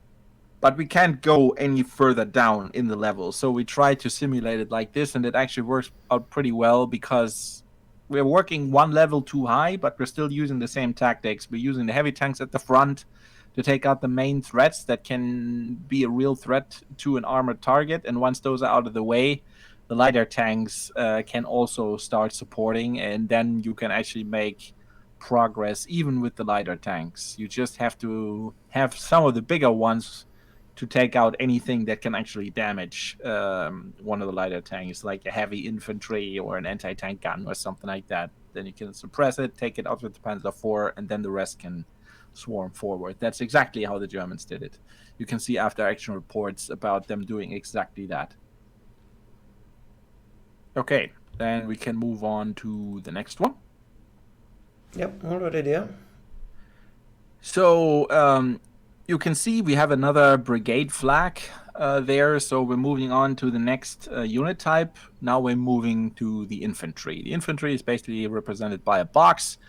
So what I marked here in red is basically 2 infantry companies, or 2 Schützen company, which I guess would translate to rifleman company or rifle company, or whatever the whatever country you're in, whatever name they have for that. In this case, it's 2. You see again right next to it, you have one of those motorcycle units. It has a big fat outline, so it's also a company. So we basically have 3 companies. The 2 on the right have the roller skates under them, so they're motorized, which means they have trucks. So in this case, we have 3 infantry companies, 2 on trucks and 1 on motorcycles. That was common. That happened a lot, but you also had panzer divisions that had 3 on trucks. So the reason for that is not specifically that the motorcycle units are any better or worse. It's simply that Germany was not as motorized as an entire country as other nations. For example, Britain was way ahead of that. And you had not only not as many trucks, you had also way more motorcycles in the country and way more people that knew how to drive a motorcycle in the country. So that's why they did that. It was simply a different way to motorize units and make them fast, because they simply had more motorcycles than trucks, and more people that knew how to drive a motorcycle than knew how to drive a truck. That was basically the reason why they did that. If they had a full motorized country like Great Britain, for example, they would probably have used only trucks, and Germany wouldn't have had any motorcycle troops. But they worked out great, so they kept them around for a while. I'm not sure what the fuel consumption differences are. I didn't look into that, but I'm guessing it would probably be pretty equal. Otherwise, they would have gotten rid of them earlier. So you basically have 3 companies, sometimes on motorcycles, sometimes on trucks. So let's move to the next slide. That's what that would look like. I called them rifle companies here, and in this case, you have to excuse me for not representing every single guy with a little guy in the unit. Every unit symbol here is a squad, and the squad typically was early in the war 13 people, later 10 people, and that's pretty much what it is today in Germany. A squad is 10 people. Most countries, I think, are very similar to that. I think the Italian squads were 15 people. But despite having more guys, they were actually more light armed. At this point in time, and that will change a little bit later, each squad had 1 light machine gun and was 10 to 13 guys. So about the light machine gun versus the heavy machine gun that you can see at the bottom. A lot of people think that was actually 2 different guns. A lot of people, for example, think that the light machine gun was the MG34 and the heavy machine gun was the MG42. That's complete nonsense. That's not how that works. MG42 didn't exist at the time, and once it existed, it was also called a light machine gun. The terminology still came from the First World War, and a light machine gun type was not a type of weapon. It simply indicated, could it be transported easily? And a heavy machine gun simply was more of a machine gun that was in a fixed emplacement and couldn't easily be moved. And in this case, that is exactly the same gun. The World War II was around the time when the infantry units around the world tried to develop a multi-purpose machine gun that was basically gonna be good for everything. And the Germans did that with the MG34 and later the MG42. That was basically the machine gun that was used for everything. It was the light machine gun, it was the heavy machine gun, it was the anti-aircraft machine gun, and it was the machine gun used in vehicles. So it was basically used for absolutely everything. The only difference between a light machine gun and a heavy machine gun was a heavy machine gun was basically put on a mount, on a 3-legged mount. Most armies that have the MG3 today still in service, which is just the MG42 with NATO caliber, probably use the exact same mount still. You basically have a telescope sight, so you can see where you're shooting without raising your head out of the position, and you have a little bit of a lever that actually pulls the trigger, so you can pull without actually seeing where you're shooting by looking basically through a periscope. In that positioning, it also has a spring loaded mount, so the recoil goes into the spring, so it's actually pretty damn stable. I've personally shot that. And you can easily hit a couple of people. Like if you have a group of 5 guys, you can easily hit those actually pretty accurately at about a kilometer away. So that's actually a pretty accurate mount, and you can put on a certain area that is an area that covers a couple of guys. So you could fight a squad sized area with that. You can put a lot of lead down that position. So taking a position like that out is not as easy because, again, the guy that you're shooting is actually not visible. You basically just see the gun. So without mortar support or any artillery, such a position would actually be pretty hard to take out. The light machine gun is just a guy with a machine gun and on a bipod that is lying on the ground. That's a light machine gun. That's easy to transport. He can just get up and run with it and throw himself into position again. The tripod, the mount is actually a lot heavier, and that needs a couple of guys to set up. That's the only difference. The gun on the mount or the bipod is exactly the same gun. So, as I said, you have 3 squads per platoon. You had 3 platoons, all with 3 light machine gun in each squad. And then you had a heavy platoon. Yeah, the mounts are called tripods, yeah. The bipods are the ones that are just under them, like snipers also have. Those are not the big mounts. The big mounts are really 3-legged things, so they're tripods, yeah. Then you have a heavy platoon, and those heavy platoons have basically 2 squads. You have 1 machine gun squad that has 2 heavy machine guns, and you have 1 mortar squad. Those things were not called Mörser at the time back then. That was reserved for the big artillery pieces. The small ones were at that time called in German Granatenwerfer, which basically translates to grenade launchers, which nowadays we interpret as those things that you sling under a gun. But back in the day, in a lot of countries, that what you meant with that was actually one of those mortars. So they had light mortars. I think, I'm not sure about the caliber, but probably something like 50 millimeters or something like that, 50 millimeter mortars. So these were actually the guys that gave the entire company its major firepower. If there is actually a after action report or a diary by the specifically one of the heavy platoons of one infantry division in the 8th Army in Poland. Remember where we went towards Lodz and attacked in that direction, where one of the first river crossings, they talk a little bit about the battle and trying to get past the river crossing where the Polish were defending on the other side. And they were basically just waiting for these guys to put up their machine gun and their grenade launchers to suppress the guys on the other side. And later in the Piatek counteroffensive, they were also saying that they're basically just holding by these guys, and everybody else is basically just running around and trying to keep these guys supplied with ammunition, because these are the most important guys. If these guys run out of ammo, we're fucked. So that's actually pretty funny that where they just run around just with vehicles and basically everybody else is completely unimportant. Everything that's important is get more ammo, so these guys can keep shooting.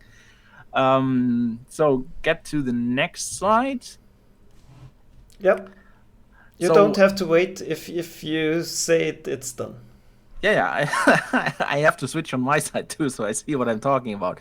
Again, you had 3 of those companies. So what you just saw 3 times, just on trucks or motorcycles, doesn't matter which. The armament is exactly the same. You also, by the way, see on those little company symbols, you actually see that in the box, they actually have symbols, or in the case of the motorcycle under it, they have little symbols for what they're armed with. The top symbol is a machine gun, the middle symbol is a heavy machine gun, and the bottom symbol is a mortar. So you can already see they actually indicate what the main armaments of a company are. 9 machine guns, 2 heavy machine guns, 3 mortars.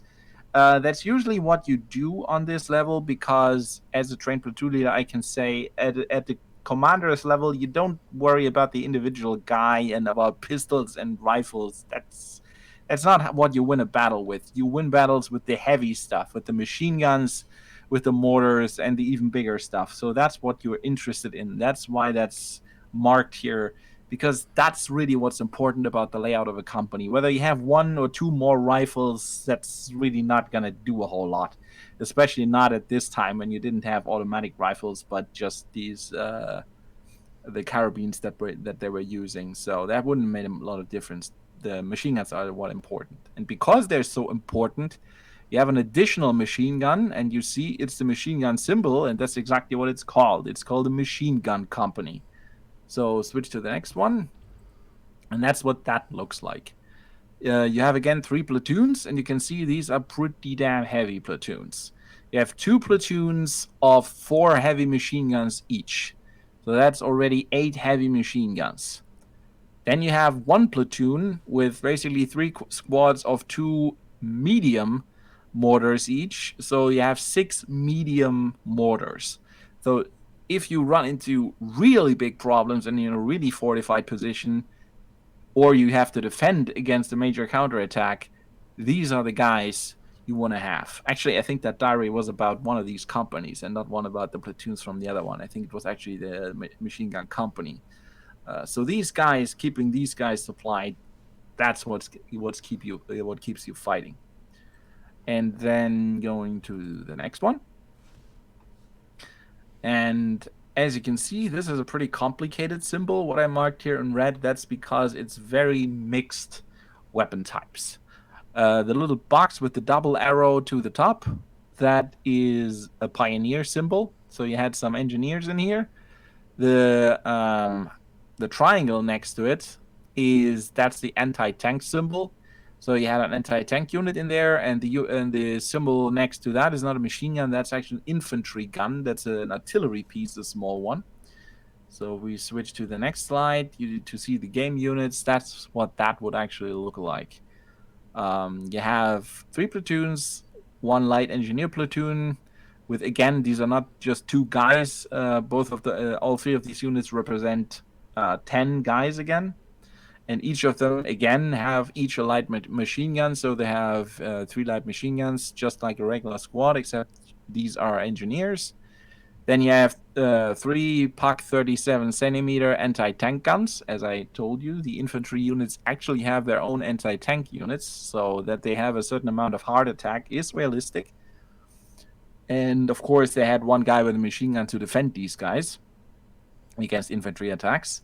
And then you had the support guns, Infanteriegeschütz, light infantry support gun. I think those were 7.5 centimeters. I don't think they're actually represented in the game. Those 7.5 centimeter guns that you have, those are actually light cannons. Those are real artillery pieces. These are really short range. These are more the types of guns that you will later find at a little bit higher caliber on the Stugs. So these are really for immediate close range infantry support. If you're really trying to attack a bunker line or anything that is really fortified, where mortar fire is just not enough, where you need something bigger, these are the things that start firing. So moving on to the next slide. So all of that stuff, that's a battalion. So that's 1 unit that we play with on the map. Each of our infantry units is one of those things. And moving to the next slide, you can see that's actually quite a lot of stuff.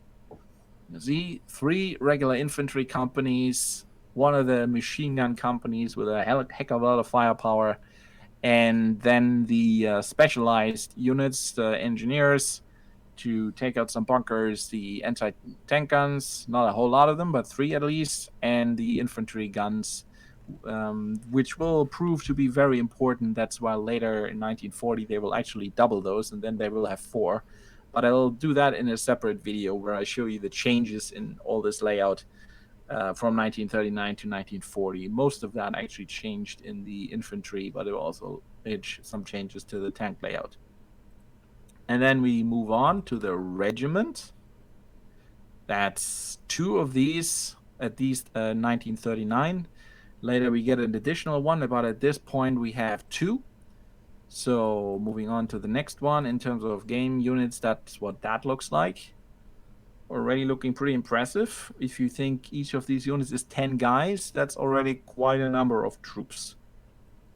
And then if we move to the next one, you can see there is there's basically 2 platoons, no, not 2 platoons, 2 battalions in the infantry regiment.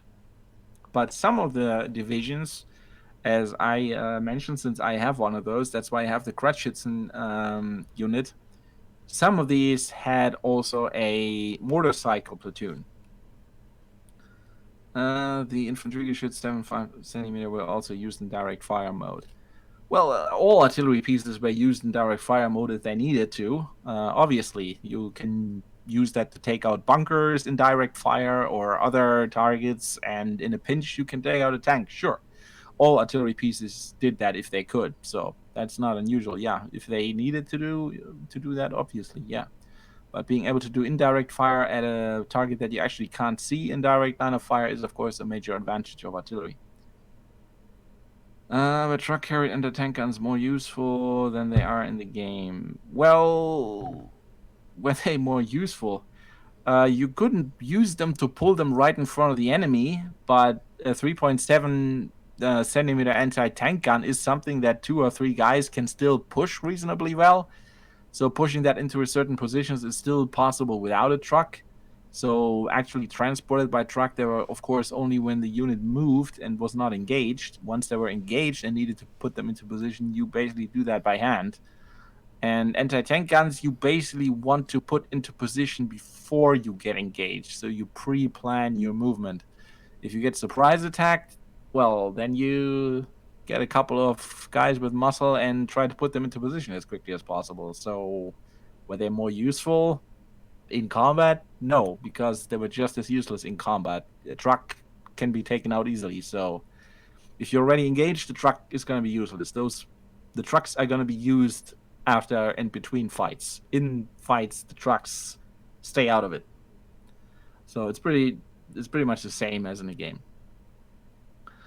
Yeah, back to the motorcycle unit. Again, this is basically exactly the same layout as the other battalion, except for every infantry company is not motorized with trucks, but completely motorized with motorcycles. But the armament is exactly the same, as you can see from the little symbols. They also have a machine gun company, looks exactly the same. They just run around on motorcycles, and they have a heavy company, also exactly the same. I think the heavy company is actually on trucks because they are artillery units, anti-tank units, and pioneer units. Those are not guys that are supposed to be engaged right at the front anyway. So they're fine with trucks. Using a motorcycle to drag an artillery piece or an anti-tank gun around is probably not the best idea anyway. So going to the next slide. No big surprise on what that looks like. It's basically exactly the same layout, just you have the guys on motorcycles. And again, each one of these symbols or sprites represents 10 guys. So moving on, the entire battalion, we can quickly skip that slide and move right to the graphics. That's what that looks like. Again, pretty much the same. 3 companies, regular type, then the machine gun company and the heavy company. So this is your OP motorcycle unit.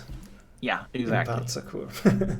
That's the battalion. That's, again, battalion is the level that we use to be represented by one unit. So that one little motorcycle that I use to run around, that's what that has. So again, that is quite a bit of firepower. These guys had anti-tank guns. They had their own little bit of artillery, not a whole lot of it, but a little bit. And they had quite a number of machine guns. So these were pretty well armed infantry units. So moving on to the entire brigade. So again, that's the big one. That's all the infantry units in the entire division. Again, you can see 3 battalion, 2 regular one motorcycle one. Other battalions had 3 regular ones. Some had 1 completely motorcycle. And you can see in this case, even the regular ones sometimes had 1 company on motorcycles. So motorcycles all around. So I'm now on 16A. Yeah, on 16A you see the entire brigade. That's everything the division has in terms of infantry. So 3 full battalions, so 3 units, that would be for us. That's why we have basically 3 units of infantry. We have now a little bit more because we have some SE units and Orladier and stuff, but the regular Panzer Division forces, that's what that would be. plus the trucks, of course. I didn't put all the trucks that these guys have on this graphics. That would fill the screen, as you will see later. So, moving on. That's basically the main fighting units. Now we go into the support units. Moving down below, there you can see this completely weird looking symbol. That's supposed to be a armored car company or a Panzer company, a motorized recon company or armored recon company, whatever. Moving on to the graphics on 17A, that's actually a lot of stuff. So there's a whole bunch of armored car types in the game. And people think, oh yeah, they were switching from one type to the next one over the course of the war. Not exactly how that worked. Those are different types of recon cars: light ones, heavy ones, ones that can deal with different terrain and stuff like that. As you can see here, one of these companies was basically very, very mixed in terms of types. At the top, by the way, I didn't have graphics for every specific type. So if one of these types isn't looking exactly like the actual type, please excuse that. I don't have sprites for every specific type, but where I had it, I'm going to use it. I'm pretty sure the top is not correct. I didn't have graphics for a 247. I don't even know what that is exactly. But it's probably just a armored thing that is mostly also for command duty. So it probably has a bunch of radios and not a whole lot in terms of armament. I think it only had a machine gun. Then you again have a signal platoon, and in this case, you could already see what has a signal platoon. Obviously, the tanks have a signal platoon on the high command level. Infantry has a signal platoon on the high command level, and it makes a lot of sense that the recon guys, of course, also have a signal platoon, even on the company level, because whatever these guys see, people want to know about. So giving them a specific signal platoon in the company makes a whole lot of sense.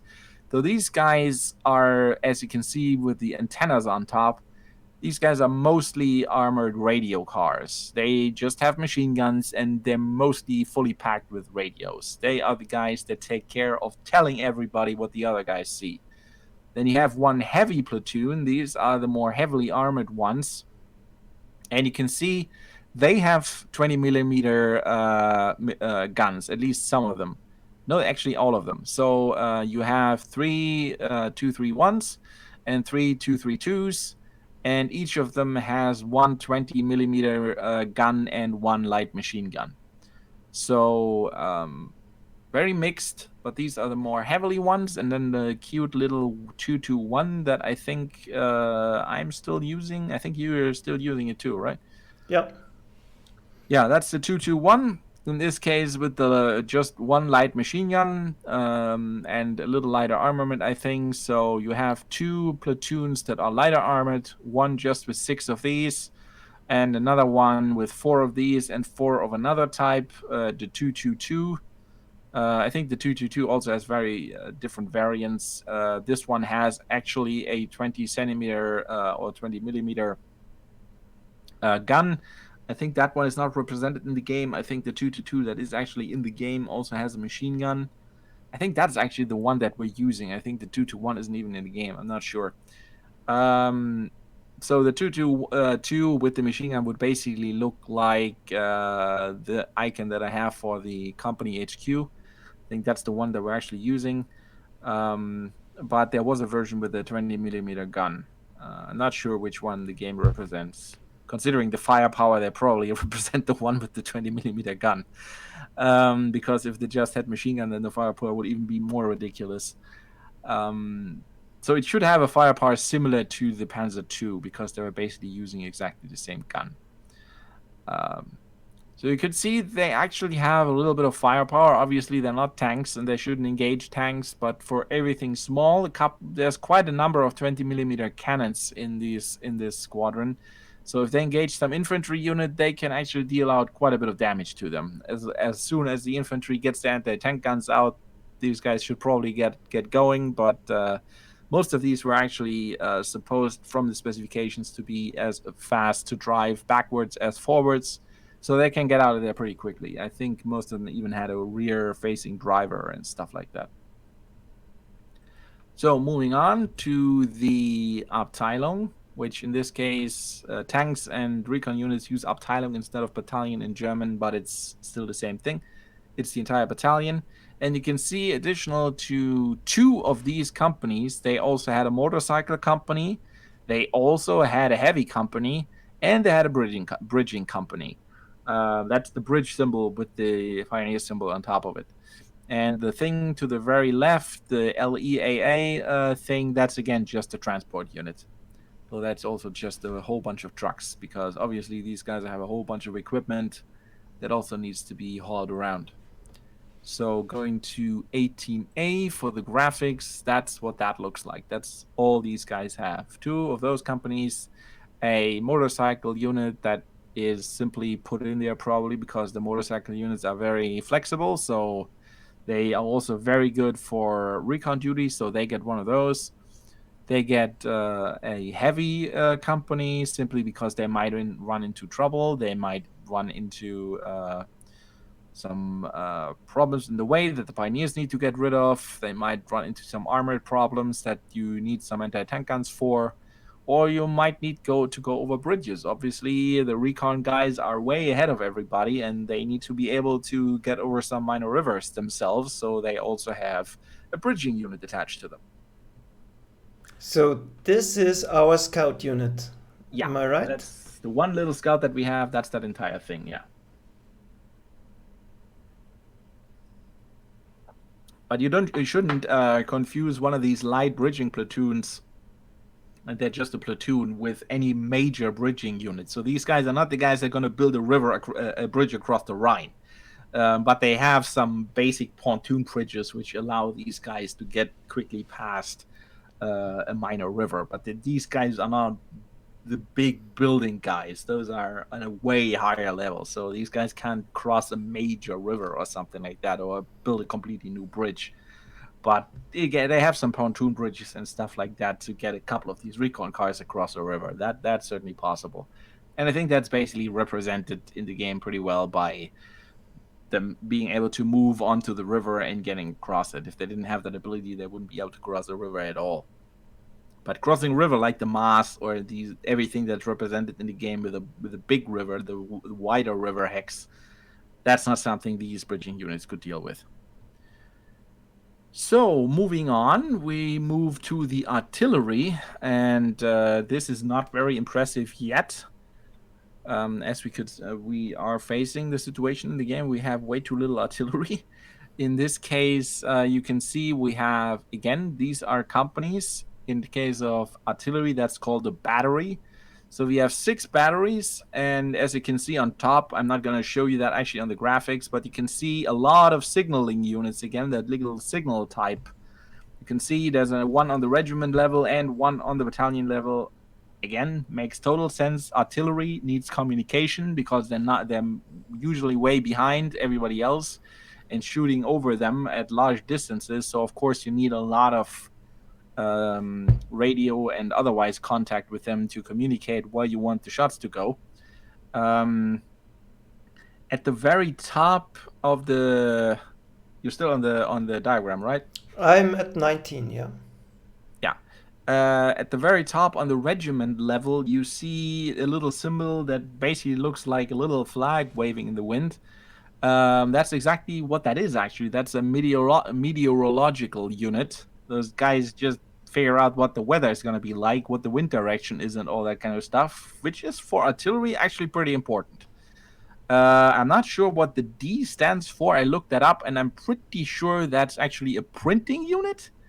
Those guys were probably in charge of doing the maps, keeping the maps up to date, which again for artillery makes a whole lot of sense. They need to know exactly, if someone gives them coordinates, what that is, and if there's a hill in the way, that's might be relevant for artillery. You want to shoot over that thing and not right into the hill.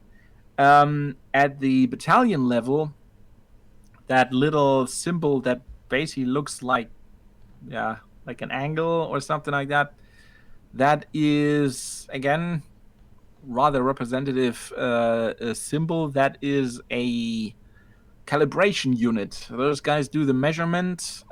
They figure out where the shots are landing and do the correction.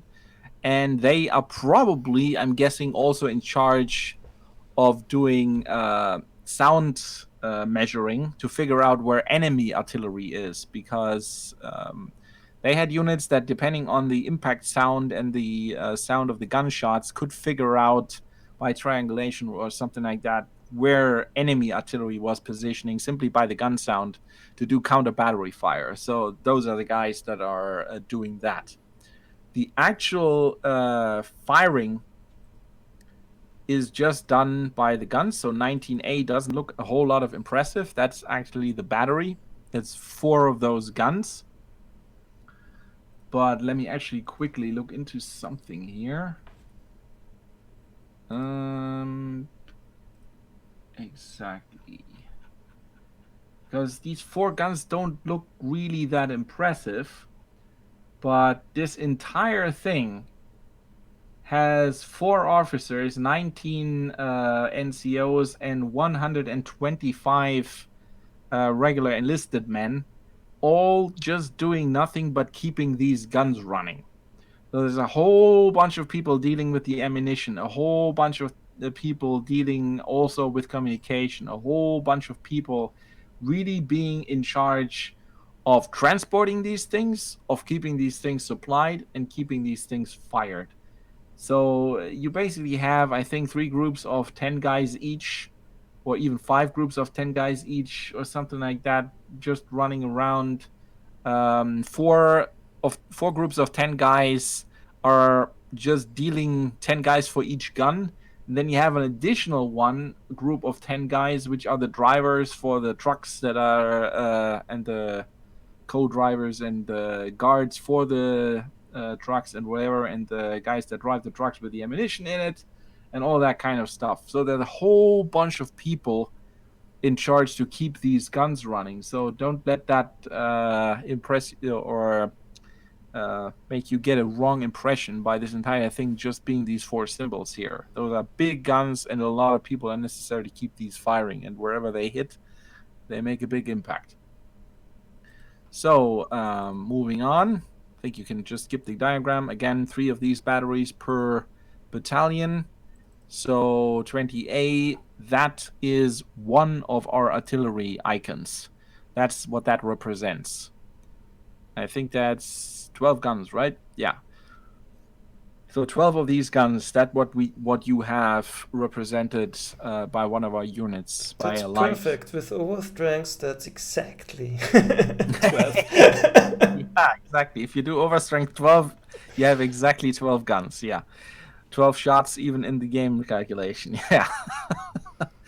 That's exactly what that is. Again, plus the tracks, plus all the guys that are around these guns. Then if we move to the regiment, at this point in time, you have 2 of these. Again, we moved on to 1940, where we get another one of these. I'll show you again. I'll do an update for 1940 a little bit later. So we already cheated a little bit by having 3. No. We in 1939 we only had 2. We had 3. We had 3. Yeah, we actually cheated a little bit because they only had 2. But I think I said back then that we're not going to do that because that would be nuts. Yeah, and you could argue that the guns, the field Haubitzen in the unit somehow add up, and yeah. Well, those were not howitzers necessarily. Those were just light infantry guns. I think those are represented by the firepower of the unit itself. Yeah, I know. But again, I'm pretty sure at least some of the divisions already had 3, but only 3 light ones. None of them had the 15 centimeter. So, but that's represented by the game by that unit not being available in 1939. Yeah, in the beginning, it's now that I'm looking at that, we also cheated by having more infantry than we are supposed to have. Why? We had 3. No, we had 4, I think. Really? Yeah. I'm pretty sure we had 4. You're not counting the Pioneer, right? Because that's a different thing. Yeah, I know. We had 4 plus the Pioneer, I think. Just because having only the Panzer ones, that would be... I'm pretty sure we had 4 of them. I think you're counting all the deer. I think we only had 2. I mean, you had 3, but you didn't have a Kraftschützen. Yeah, but I have 2 regular Wehrmacht infantries, a Gebirgsjäger, I have Ole Deer, and I have the Pioneers. That's 5 units total. Hmm. That was my infantry. I have to look into that again. But I'm pretty sure I said early on that we're only supposed to have regularly 3, because I still have that on my Yeah, graphic sure, I here. know, but then we decided that's impossible and that's too tank heavy, and some of them already had 4, so we went with that. Hmm. Yeah, I might have misinterpreted that. They really are supposed to have only 3, but I'm not sure. Some of the divisions might have actually. Let me quickly look into that, because I have an overview of all the It's divisions. not that important, but you see that this is way too tank heavy to be effective. Yeah, that's why they changed it. Because they get 4 in 1940. They add 1. Actually, oh shit, the 4th Panzer Division only had 2. Because they had exactly this layout minus the motorcycle units. We're fine. The 5th Panzer Division had 4. Yeah, I know. You showed the graphic, which one had what, Yeah, I basically looked and what's the maximum we can yeah, possibly have. Yeah. we picked the ones and combined it, and then we said the optimal combination of all of them. That's what we choose. Yeah, of the regular Panzer divisions, however, only 1 had 4. What it is actually what I looked into. I included in that the light divisions, which were basically just mechanized cavalry units. To be fair, they were not really Panzer units, because they basically only had 1 Panzer battalion. But they usually had 4 infantry battalions. They were basically just infantry units, really, with a tank battalion attached to them, so they probably don't really count. But the 5th Panzer Division was actually a Panzer Division that had 4. So See, very good. I feel vindicated by that. So so yeah, we're fine in that regard. Let me switch back to the chat. Let me quickly look whether anybody asked anything. No, not really. Yeah, okay. So let's move on. So that's our artillery regiment now. I'm on Exactly. 21A. Yeah, that's So that's all the our artillery. 3 artillery pieces. No, that's 2 artillery pieces. I know, but our 3. Yeah, in our case 3. In our case, we would have 12 more. Yeah. And I think some of the Panzer divisions actually had that also. They even had sometimes 100 millimeter artillery cannons, which is another artillery type they used. But typically, you had the 10.5 and later the 15 centimeter. So in 1940, you basically have exactly the same, but you get an additional battalion of 15 centimeter guns, and they basically look exactly the same, except it's the 15 centimeter gun. Yeah, that's Exactly what the we're same having number. now, so at least now we're definitely fine. Yeah, now we're exactly on point. Yeah, the number of guns is also exactly the same, so you would add to this 12, 15 centimeter guns, and then you have the 1940 laid out. You will basically see once I go and do, I'm not sure when I'm going to do that, probably at the end of the Grand Campaign 40. I will give you an update of what the units actually looked like between 1939 and 1940, what the update was, and you will see that in general, across all unit types, the Panzer divisions get a whole bunch more of firepower, basically across the board. Then we go into, that unit there. Again, that triangle unit is anti-tank. In this case, it has a fat bar at the left, so that means it's a company. So we have 3 anti-tank companies. So let's look into what one of those looks like at 22A. We have 3 platoons. Each of those has 4 anti-tank guns. So in total, we have 12 anti-tank guns, and all this is protected by 6 light machine guns. So each of the platoons has 2 light machine guns to protect these guys. So nothing super heavy, but this was the standard anti-tank gun at the time. It's also the gun that the caliber that the Panzer III is using as its main armament at this time. So these guys were actually decently effective. Once we move into France, these guys are gonna have a little bit of trouble, but in Poland they were totally fine. So this is what we have in terms of the company of anti-tank guns, and then we have this little icon on slide 23. That is actually the icon for an anti-aircraft unit. Again, with roller skates under it, so it's motorized. And if we move to 23A, you can see that's basically, it looks like exactly the same, except for anti-tank guns, you now have anti-aircraft guns. Don't ask me why they put the anti-aircraft company into the anti-tank unit. Probably they didn't know where else to put them, and it's some kind of anti-something piece, so they figured that might be fitting. So if you get attacked by either tanks or aircraft, the same unit is supposed to be called. These guys were probably operating on company level and were dispatched wherever they were needed anyway. I don't think they always kept them together as one big unit. They were probably individually moved wherever they were needed. So you could cover several different positions. I think 12 anti-tank guns is more than enough for one major threat, and then you could put the other 12 in somewhere else. But yeah, we had 12 2-centimeter flak guns. I'm not sure whether that's just one gun or whether they're twin guns or something. I'm not sure. They're probably twin guns, but you had 12 of those. And that is actually in the game, though, that little 20 millimeter light towed anti-aircraft gun. But it's just a company, so it's not really justified to represent that as a game. This would at most be the -1 air attack that one unit would have. That would at most be what this could represent. So it kind of would make sense actually to give the 3.7 centimeter gun of the Germans a -1 air attack actually, because they had an anti-aircraft company.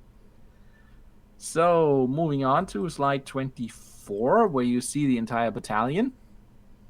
So as you can see, that thing also has a signal unit, a signal platoon attached to the headquarters. Again, these are specialized guns used against specialized threats, so they need to be able to communicate to figure out where they are needed. Moving on to the graphics, that's what that looked like. Again, this is a battalion. That's what our little cute anti-tank gun that we're moving around, what that represents. So again, it might actually make sense. Not every Panzer division, by the way, had the anti-tank company, but some did. So might make sense to mod in a -1 air attack. I don't know. Yeah. Wouldn't make any difference. Wouldn't make a lot of difference. No, they don't get bombed that much anyway. So moving on. Again, plus trucks and all the other stuff. I don't put the trucks on here. Then we move on to the Pioneers. Again, the double arrow to the top is the Pioneer symbol, and the box with the fat bar at the left is a company. So in this case, 3 companies of Pioneers, and you can also see on the right to the left of it, there's another bridging unit. But let's first look at what a company of these guys looks like. And there's a light engineer company, so they don't have any heavy platoon or something. They're just 3 regular platoons. Again, each squad with a light machine guns and with a light machine gun. And these guys, yeah, are dealing with bunkers, with barbed wire, or putting barbed wire up, or mines, or whatever. That's what these guys are for. These are not main fighting units. These are specialized support units, and they're light support units. So they're not the heavy engineers that build bunkers or put up all kinds of super construction. These are mobile light units that are just supposed to get everything out of the way that the tanks need out of the way. Tank blockers, anything that stops a tank, these guys are getting rid of. So the entire battalion, that's the graphics. Again, that very left symbol is just a transport unit. Especially for Pioneers, you can figure out that's a whole bunch of equipment that they have, flamethrowers and whatever. That all needs to be hauled around, so lots of trucks needed. But the actual fighting units, that's what they look like. Again, they have a bridging unit, a different type of bridging unit, however. I'm not sure exactly what equipment there was. I think there was a Type D and a Type K or something like that. The Type K, I think, no, the Type D, I think, was on the recon unit in the Type K. Let me check again. Yeah, the Type, D is on the Recon, it's in the graphic, and the K is in the yeah. Pioneer. Don't ask me exactly what the difference was. There is a difference in equipment. I think the K has heavier equipment, though, which would make sense for the Pioneer unit to have, so they can get across more stuff. But yeah, I also see some Panzer divisions only have 2 of these companies in the battalion, but pretty much all of them have a bridging equipment. But even the bridging equipment of the Pioneer battalion varies. So some Panzer division have the D type. I'm not sure. You'd have to Google that. I'm not sure what exactly the difference is, but it's some kind of bridges that they can put up. So on 26A, if you're already on there, you can see it. We have 3 of these companies plus a bridging platoon. So this is our Pioneer unit. Yeah, that's our little Pioneer unit. So 27. Yeah, 27. So now we're gonna look at the entire Panzer division, and I'm gonna explain real quick why I didn't put everything in red. First of all, the division HQ, I think that's not really interesting because, again, there's a motorcycle unit where the division commander sends one guy running around delivering orders to all the other parts of the division. I'm not 100% sure what that thing with the circle is. Let me try and figure that out real quick. What the hell is that? Probably some kind of support unit. Can I quickly find that? No, I can't. So I'm not really sure what that is. Might also be a printing platoon from what I can see here, which would also make sense for the division commander to have a lot of maps. But again, it's mostly stuff that the division commander is going to need. So that's not really super important. That's what's just one general running around with all the stuff that he requires. At the very bottom, you can see one of the signal units with that signal symbol there. You have basically one signal company. I think one is there for wired communication. The one with the little lightning symbols on it, that's for radio communication. Again, one transport unit right next to it. So there's not a whole lot to show. It's just a bunch of guys with radios and equipment to put wires in place. So I'm not sure how I'm supposed to represent that. So I didn't put it in here.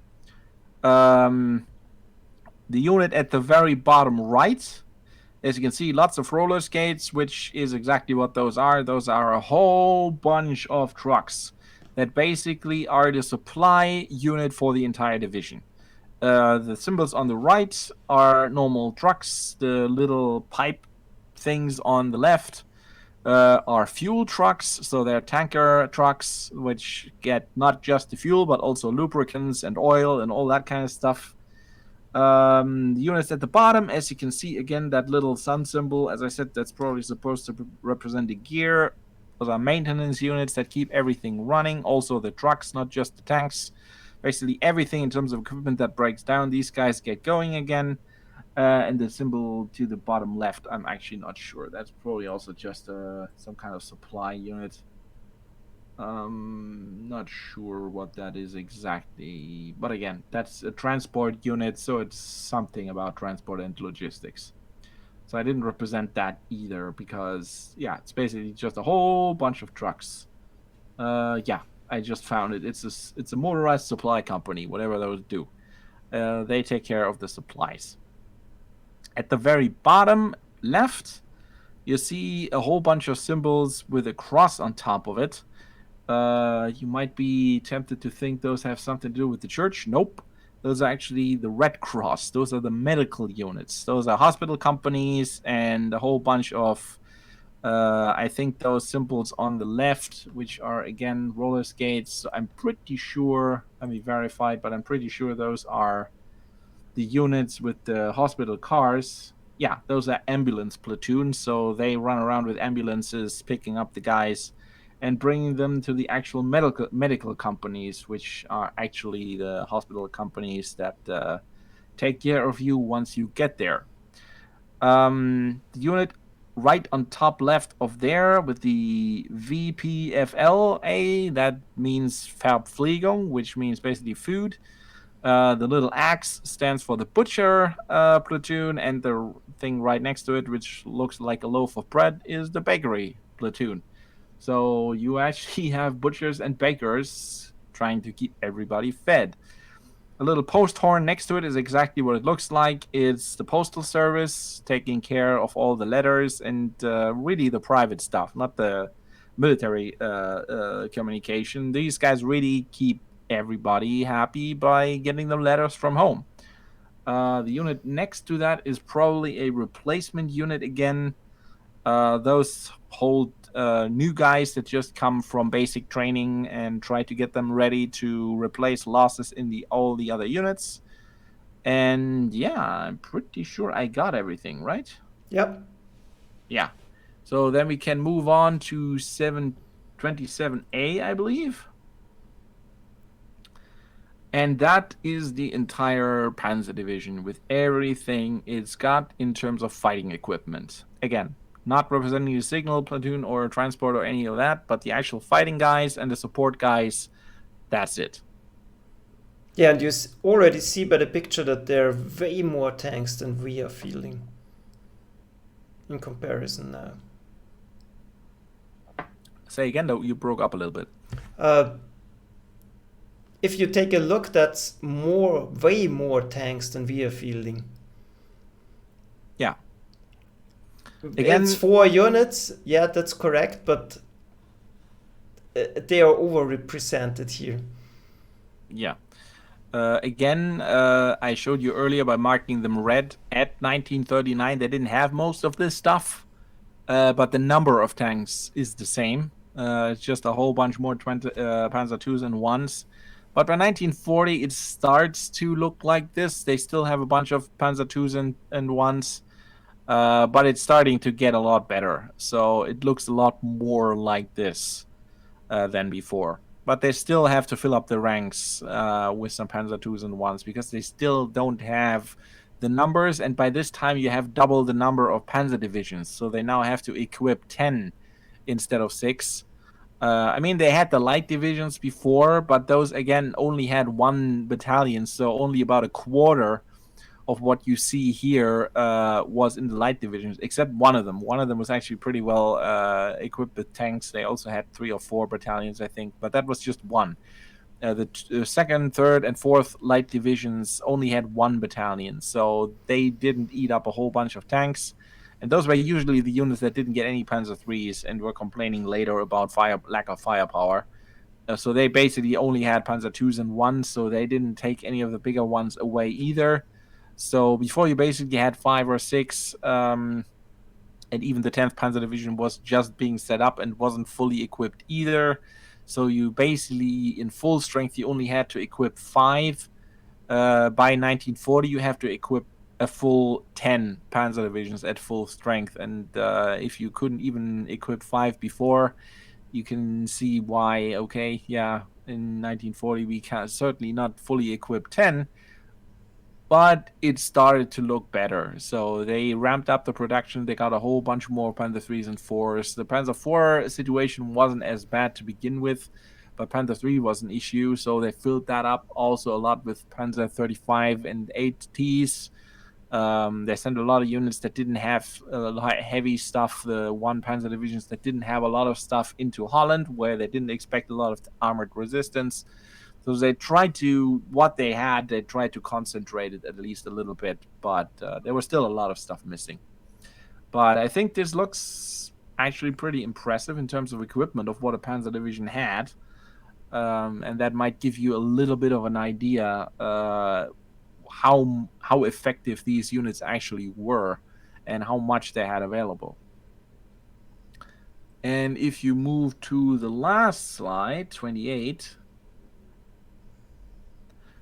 this might look a little chaotic because it's zoomed out so much, but really on the left, the colored things there, every little icon, if you zoom in there, Brock, if you can do that, you can see there is actually a little guy for every guy in the division.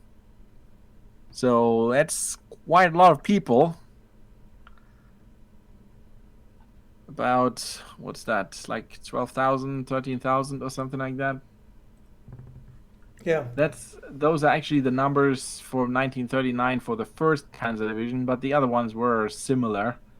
So I just see in total it's 11,792 people.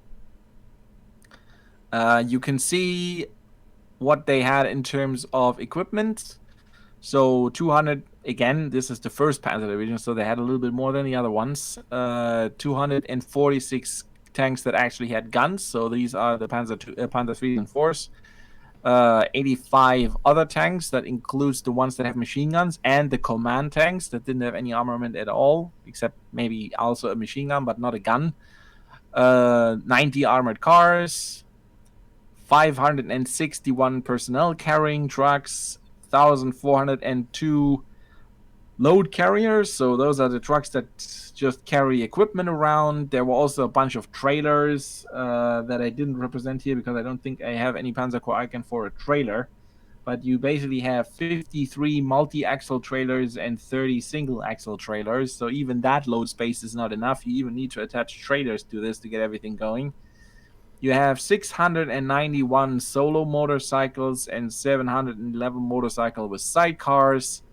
You have 12 20mm anti-aircraft guns, 48 37cm anti-tank guns, 8 75mm infantry guns, and 24 105 field howitzers. So, a whole bunch of stuff, and a whole bunch of radios, probably. So, Yeah, the most important thing about that picture, I think, is showing you that, well, there's a lot more to a Panzer division or a Panzer battalion, actually to each of those units we've been showing, than you see on a Panzer Corps map. So a lot of stuff is, well, represented by the abstract supply system, for example. Yeah. And those are just the guys that keep the guys supplying right there. These guys are carrying around the supply stuff that you already have. These guys don't drive back to Germany and get more. that arrives via train or some other means. These guys carry the stuff around that you already have. So you need even more stuff to get you new stuff once the stuff you have is run out.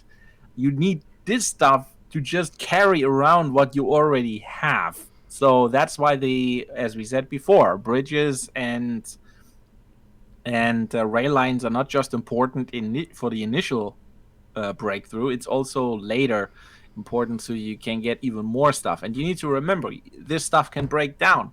Just look at how many trucks and tanks and cars and all this stuff is, and motorcycles. There's a whole bunch of mechanics that need to keep this stuff running. And of course, of some of these trucks, a whole bunch of trucks are also carrying around fuel and oil and lubricants and all that kind of stuff. If you run out of spare parts, well, that also needs to be transported to the front. So the maintenance companies can keep going, because it's not just that these trucks transport maintenance part for the tanks. They also carry maintenance parts for themselves, because also the trucks can, of course, also break down. So, yeah, you can see the initial breakthrough, you need to get all this crap across the bridges, and that explains why you need a lot of bridges. And then you need to keep those bridges to keep all of this supply. Just look at this, and you can see why fuel is so important for a mechanized and motorized army. And also explains why the rest of the German army was pretty much completely reliant on horses still. Because if you do this for every division in the German army, there's no way you can fuel all this crap. If you look at this, people always think, oh yeah, their tanks ran out of fuel. The tanks are not the problem. There's a whole lot more to a Panzer division than just tanks. And if you look at by how much the trucks outnumber the tanks, you can see that the fuel is actually relevant in a lot of other places too. Yeah, and also people. It's only a minority of people is actually in the tanks, and that's even true for a Panzer battalion. But yeah, on the division level, it's No, even. no, on a Panzer battalion, actually, most people are in the tanks. But above that, yeah, I think in a Panzer battalion, you can probably say that three-quarters are in tanks, and then you have some replacement guys and maintenance guys and other stuff. But at that level, at least most of the guys are still in tanks. On a division and regiment level, things start to look completely different. Yeah.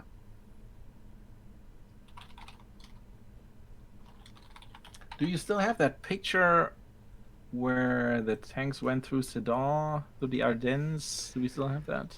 I have to look. Maybe not. I have it here. Let me send it to you. No, what did you just do? There we go. There.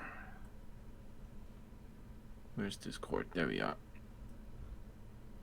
Just to give you an idea, did you get it? No. What's going on? I found it. One moment. Oh, you found it. Okay. Because if you look at all this stuff and then you look in through, oh yeah, the Germans are going to break through the Ardennes. That getting the tanks through there is actually the least of your problems. You need to get all this crap through there. So, do you have it up already? Yeah, it's already up. It's not exactly the best picture, but you can No, but probably see what's going on behind the tanks. So yeah. there's a lot of stuff.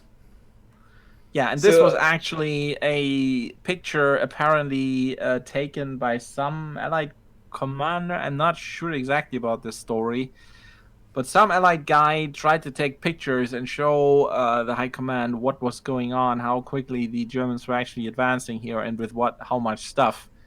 But the pictures just arrived too late. And again, the Allies were certainly aware that the Germans could go through here. So this story that, oh yeah, the Ardennes are completely impassable. No, nobody believed that.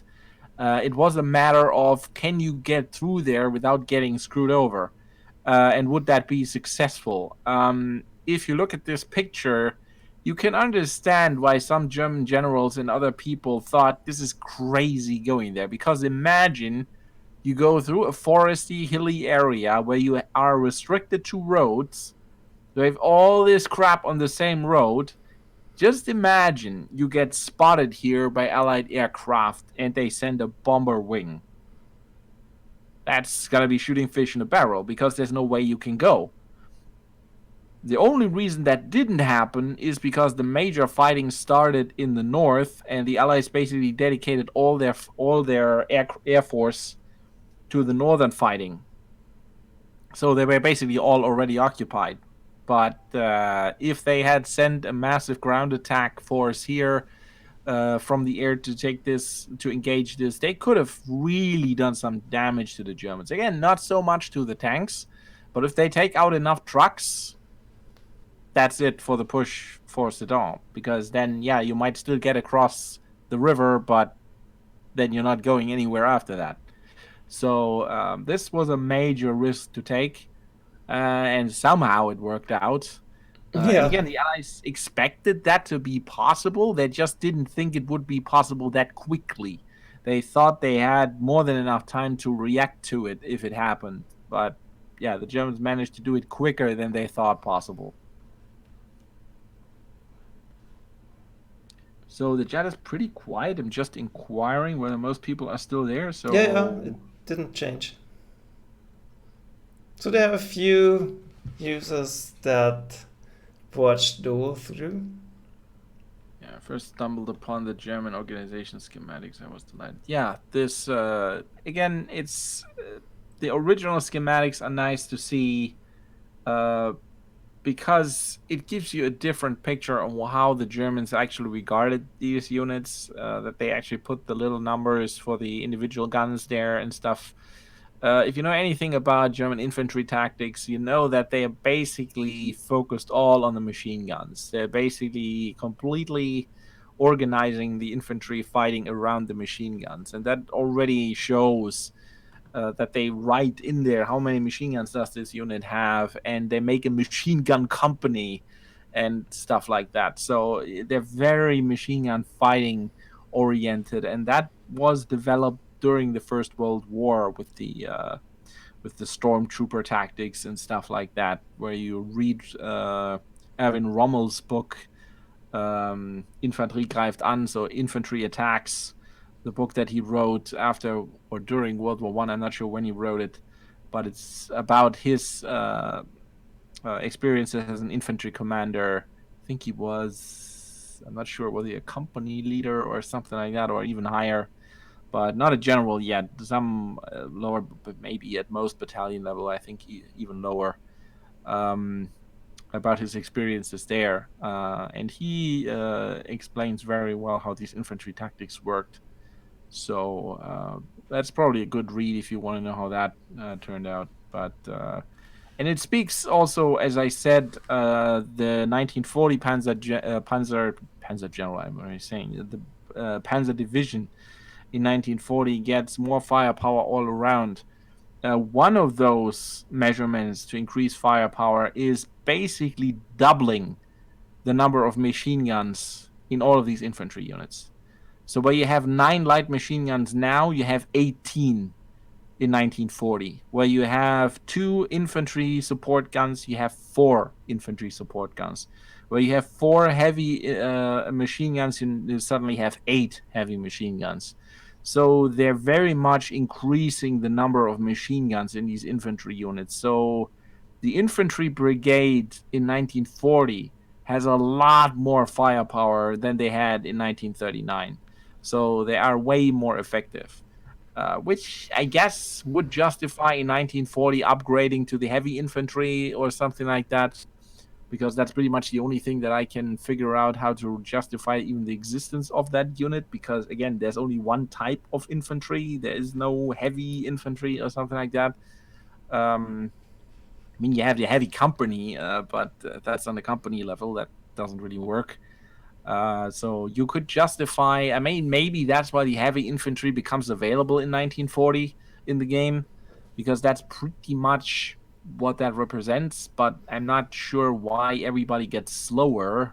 So that's for balancing reasons. Yeah, That you is, have to balance it because it wouldn't make any sense not to use yeah, them then otherwise. then nobody would use the regular ones. Yeah, so I guess I'm not sure what a historical setup would be. I mean, out of 4 companies, one is a machine gun company. So I guess out of 3 units, you can have one heavy unit, but theoretically, you could make them all heavy. So there's not really a historical justification for either one, but there's certainly a justification to use the heavy ones. It's Yeah. how you use them. It's completely Yeah, it up to would be you. boring in the game if there's only one type of infantry.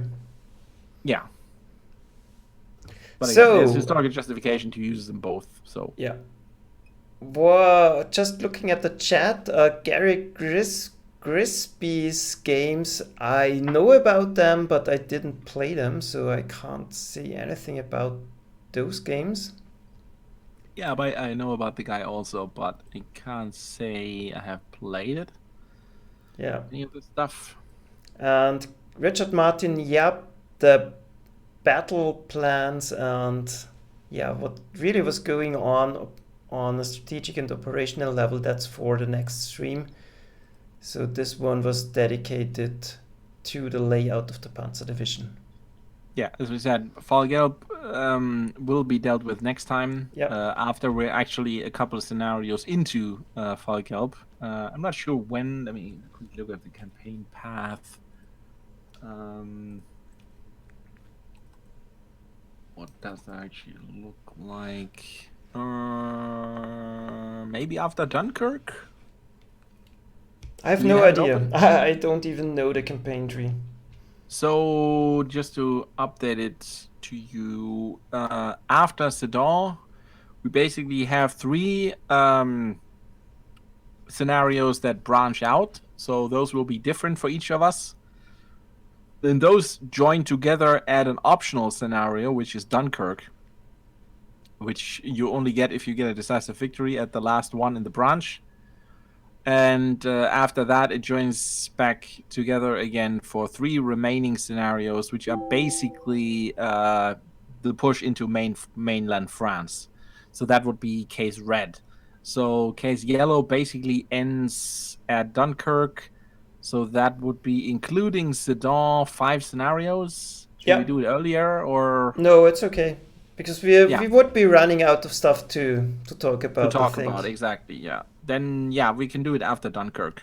Yeah. Then Falcao is over, and then we can explain.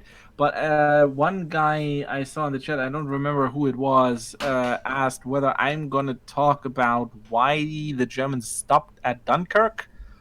No, because I have no idea. That people have written PhD theses about that. We basically don't have any idea. The documentation on it is gone. There's no real justification given anywhere. Hitler simply gave the order and didn't talk to anybody about why. Or maybe anybody that he did talk about never came out with it or died or whatever. Simply nobody knows. Just like we don't know why Hess flew in 1940 towards the UK and got captured. And I mean, I think the top secret level of that information runs out sometimes in 2040 or something like that. I think that was a 100-year ban on that being top secret. So in 2040, you might find out if you're still alive, because that's not secret anymore, and the UK will tell the world what happened. But until then, nobody knows. This is simply information. Yeah, you would have to ask Hitler. Nobody knows. There are historians that think it was a good idea because the tanks were running out of steam. The tank units were running out of tanks. They had losses, and they think it would have been a waste to attack and lose even more tanks. Then the attack on mainland France might have been forced to be delayed. Some think it might have been a ploy to save the British army, to make the British more likely to agree to a peace. Who knows? Nobody knows. I can't. I could only speculate, just like every other historian. I have no idea. And unlike other major historians, I don't even have all the data available. But there's just not enough on it. It was an order directly from Hitler, and what his justification was, who knows? Yeah. Well, it's interesting to speculate, but I think there are enough videos on that already. So we will Yeah, try to focus on certainly. things where we can do I mean, you a can little even bit different speculate. stuff. You can't really figure out why Hitler did it. The only thing you can speculate is whether it was the right decision or not. And there's certainly valid arguments for stopping, and there are valid arguments against stopping. A lot of people think, oh, that was one of the major decisions that failed the Germans and stuff like that. I think that's not really true, because, I mean, what would have been gained? You would have taken out a good portion of the British army, yeah, but what would that have done? Would that have made a success of Operation Sea Lion more successful? I don't think so. You still have to get rid of the Royal Air Force and the Royal Navy. And yeah, the Battle of Britain didn't work. So if they had less infantry guys, wouldn't really matter because the Germans couldn't cross the channel. So I don't know whether that would have even impacted anything. So I know a lot of books that have these fancy titles, which are just basically morons writing books about the main major wrong decisions in the Second World War, which are basically just people that have no degree in history or anything, and just write a book with a fancy title that sells to everybody that has no idea what's going on, and they basically make a quick buck. But those are not well-researched books, but those are the books where this kind of myth comes from, that this was a major wrong decision. Actually, a lot of the early decisions that Hitler made were actually pretty good. Like the halt order after the Soviet counterattack, after the initial failure to attack Moscow, actually probably saved Army Group Center. The halt order during Fall Gelb, I mean, Hitler didn't give that out of the blue. He had reasons. He was worried about the tanks getting too far ahead of everybody else and being in danger of being cut off and running out of supplies. And that wasn't unjustified, because that's exactly what happened in Poland a couple of times. Especially, he ordered Guderian specifically to stop, because Guderian ran into exactly that problem in Poland. He nearly got his unit cut off because he just steamed ahead and didn't give a crap about anything else. So Guderian was already getting a reputation for doing that, and he had already had a reputation. He was in charge of the Panzer division that moved into Austria during the Anschluss, and when he arrived there, basically 10% of his Panzer division arrived. The rest got stuck on the way, broke down, or basically it was complete chaos, which was supposed to be the first big proof that the concept of a Panzer division could work, and it was a major disaster. If the Austrians had resisted in any way, that would have been a complete disaster for the German army. So that he ordered Guderian not to go on his wild goose chases again, it's certainly understandable. At that point, Guderian made it, even though he was running out of supplies. But that also had certain other reasons. The reason the German panzers could keep going so much is simply because, unlike, for example, a lot of the Allied tanks, you didn't need special refueling equipment to fuel them.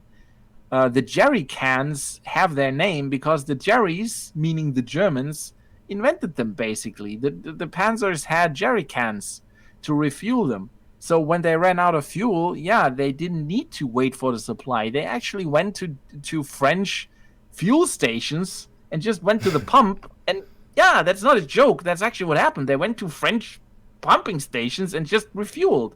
They filled the jerry cans and refueled the tank. With certain Allied tanks, you had to have a special refueling vehicle, and without that arriving, you couldn't refuel the tank and shit like that. So the Germans had certain advantages here. When they ran out of supplies, they could keep going despite being completely cut off from the supply chain, at least for a little while. If you run out of ammunition, you're in other problems. But those were the main reasons why these pushes actually worked. But the initial plan, and I'm going to go into that once I go into Fall Gelb, the initial plan was, of course, to go through the channel. But the initial plan wasn't actually to go that quickly. It was supposed to be still more of a diversionary attack and trying to cut certain things off. But this major envelopment that developed there, that wasn't really what they originally intended to do. And that kind of happened because the individual Panzer Corps and Panzer Division commanders simply ignored orders and just kept going. But that was not what the High Command had initially had in mind. So that was basically a bunch of guys disobeying orders. That was not what the plan was initially intending. The orders were very clear. The panzers push forward, and once they have made certain gains, they wait for the infantry before they push further. The guys on the ground did exactly the opposite. So if people think, oh, this was the best plan ever because they pushed through there and reached the channel in no time, yeah, that you can't credit the plan for that, because the plan said exactly what they were not supposed to do. So yeah, it's that was more initiative of individual commanders that made that work, and you can even argue whether that it was a good thing or a bad thing that they did that. It worked, so if it works, it's right, I guess. But yeah, that is not exactly what was planned. So you have to figure that out a little bit, that not everything that happened during that campaign was exactly what was planned. You already see that in Fall Weiss, that a lot of what people think nowadays is actually what the German propaganda told people what happened. It's not exactly what actually happened.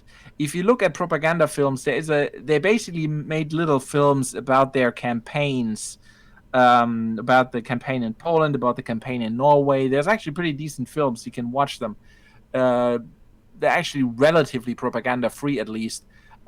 Especially in the campaign for Norway, it's actually pretty interesting because the Germans, you see them informing the viewer about what the British were actually going for, like going through Donbass and trying to cut them off from reaching Trondheim. That's what the Germans thought the Allies were doing. But as I told you in the actual stream where we talked about Norway, the initial plan was Operation Sickle and Operation Hammer, cutting off Trondheim for both sides and all that. And for all the various reasons, the Allies didn't end up doing that. The Germans obviously didn't know about that, so it's not in their propaganda film. They thought what the Allies actually did was their initial plan, which it wasn't. So, but the Germans didn't know that at the time.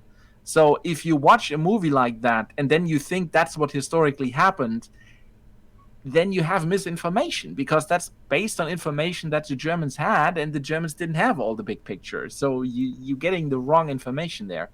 A lot of people rely on that propaganda. They also said their vast envelopment that they did with Guderian going all the way to Brest, that was the initial plan all along. No, that wasn't the initial plan all along. They wanted a smaller encirclement, and only when that didn't fully work, then they went for the wider one. Initially, they explicitly didn't want that, and even said so in the initial orders, because they didn't want the units too far away, too far to the east, because then they were afraid if the Western Allies actually did attack, they couldn't get the units back to the Western Front fast enough. So a lot of stuff that is said after the fact actually doesn't reflect what the initial idea was. And that is also true for Fall Gallop. The way it panned out wasn't exactly how it was planned. For example, Manstein wanted a lot of panzer forces in the south because he was pretty sure that the attack in the center was going to be stuck. Well, turned out the attack in the center also succeeded. They didn't get stuck. They beat the Allies in the center. It wasn't just the famous Sichelschnitt where they cut them off in the south while the center attack was just a diversionary strike. No, that wasn't a diversionary strike. Actually, the southern. I think we should leave that for next time. Yeah, I'm going to go into that. I'm just saying. It's a good teaser because. Yeah. I'm just saying it's not all the way you think it went. Yeah. That's the bottom line. Yeah, because I really have to stop the stream very soon. Yeah, that's pretty much all I wanted to say. It didn't always go the way it was told to you after. So I'm going to try to clean that up. Sure.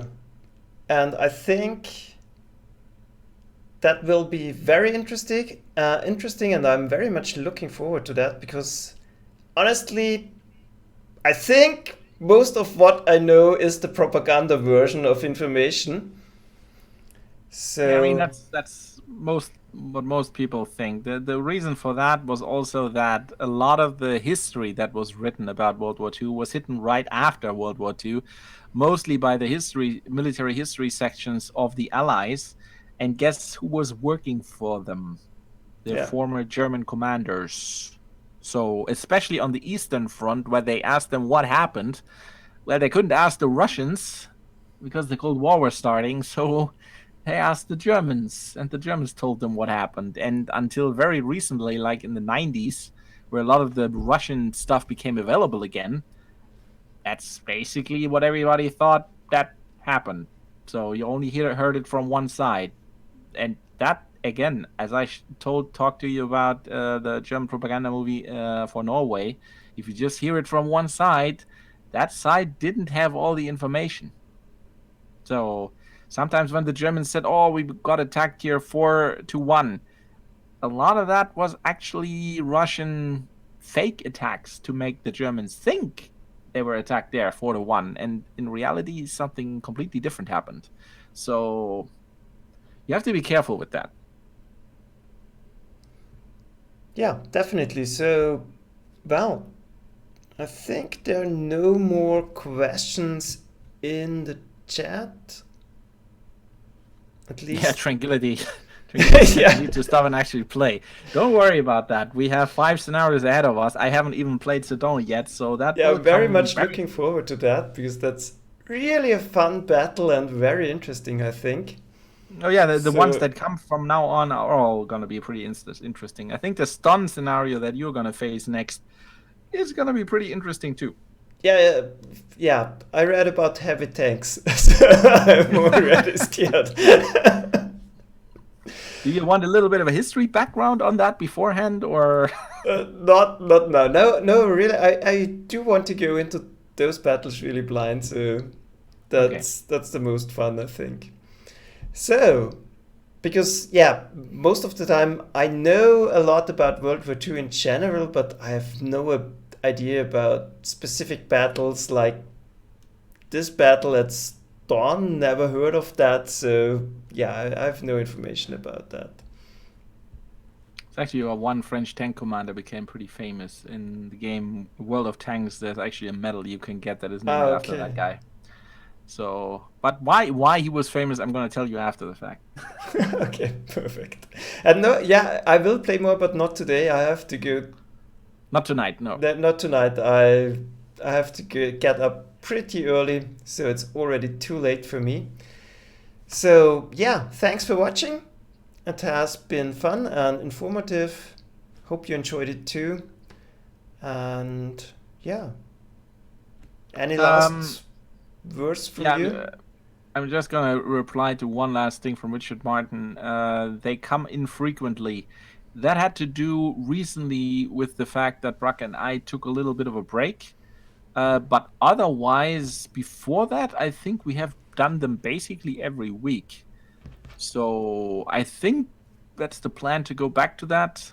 Yeah, it depends. I was on holiday and some weekends I can't play, so it's Yeah, yeah. but at least one of us should play every weekend, I think. Yeah, yeah, definitely. So we were pretty frequent, I think, but it's not like there's a video every day. I can't keep up a Yeah, we don't schedule we like don't that. really have a schedule. Yeah, right. But I'm pretty sure we can get it done. That you will find a video by either or a stream rather from either of us every weekend. Yeah, yeah, That's at usually I least have more than one video a week, so yeah. we should get it done sooner or later. Yeah, for Poland that worked out actually pretty well. Yeah. So I think we can keep that going, especially now that it goes into winter and going a lot outside and having vacation is not really a thing anymore. Um, Now that the nights get longer and it gets colder outside, we spend more time again on this kind of stuff. So, Yeah, okay, yeah, then from me as well, thanks for watching. I hope everybody enjoyed it. If you watch it later and you have some questions, just put them in the comments. yep, I'm also going to try and watch this video so I see them also. And we're either going to answer in the comments or in the next stream. So, definitely. So, yeah, thanks for watching and see you next time. Bye. bye.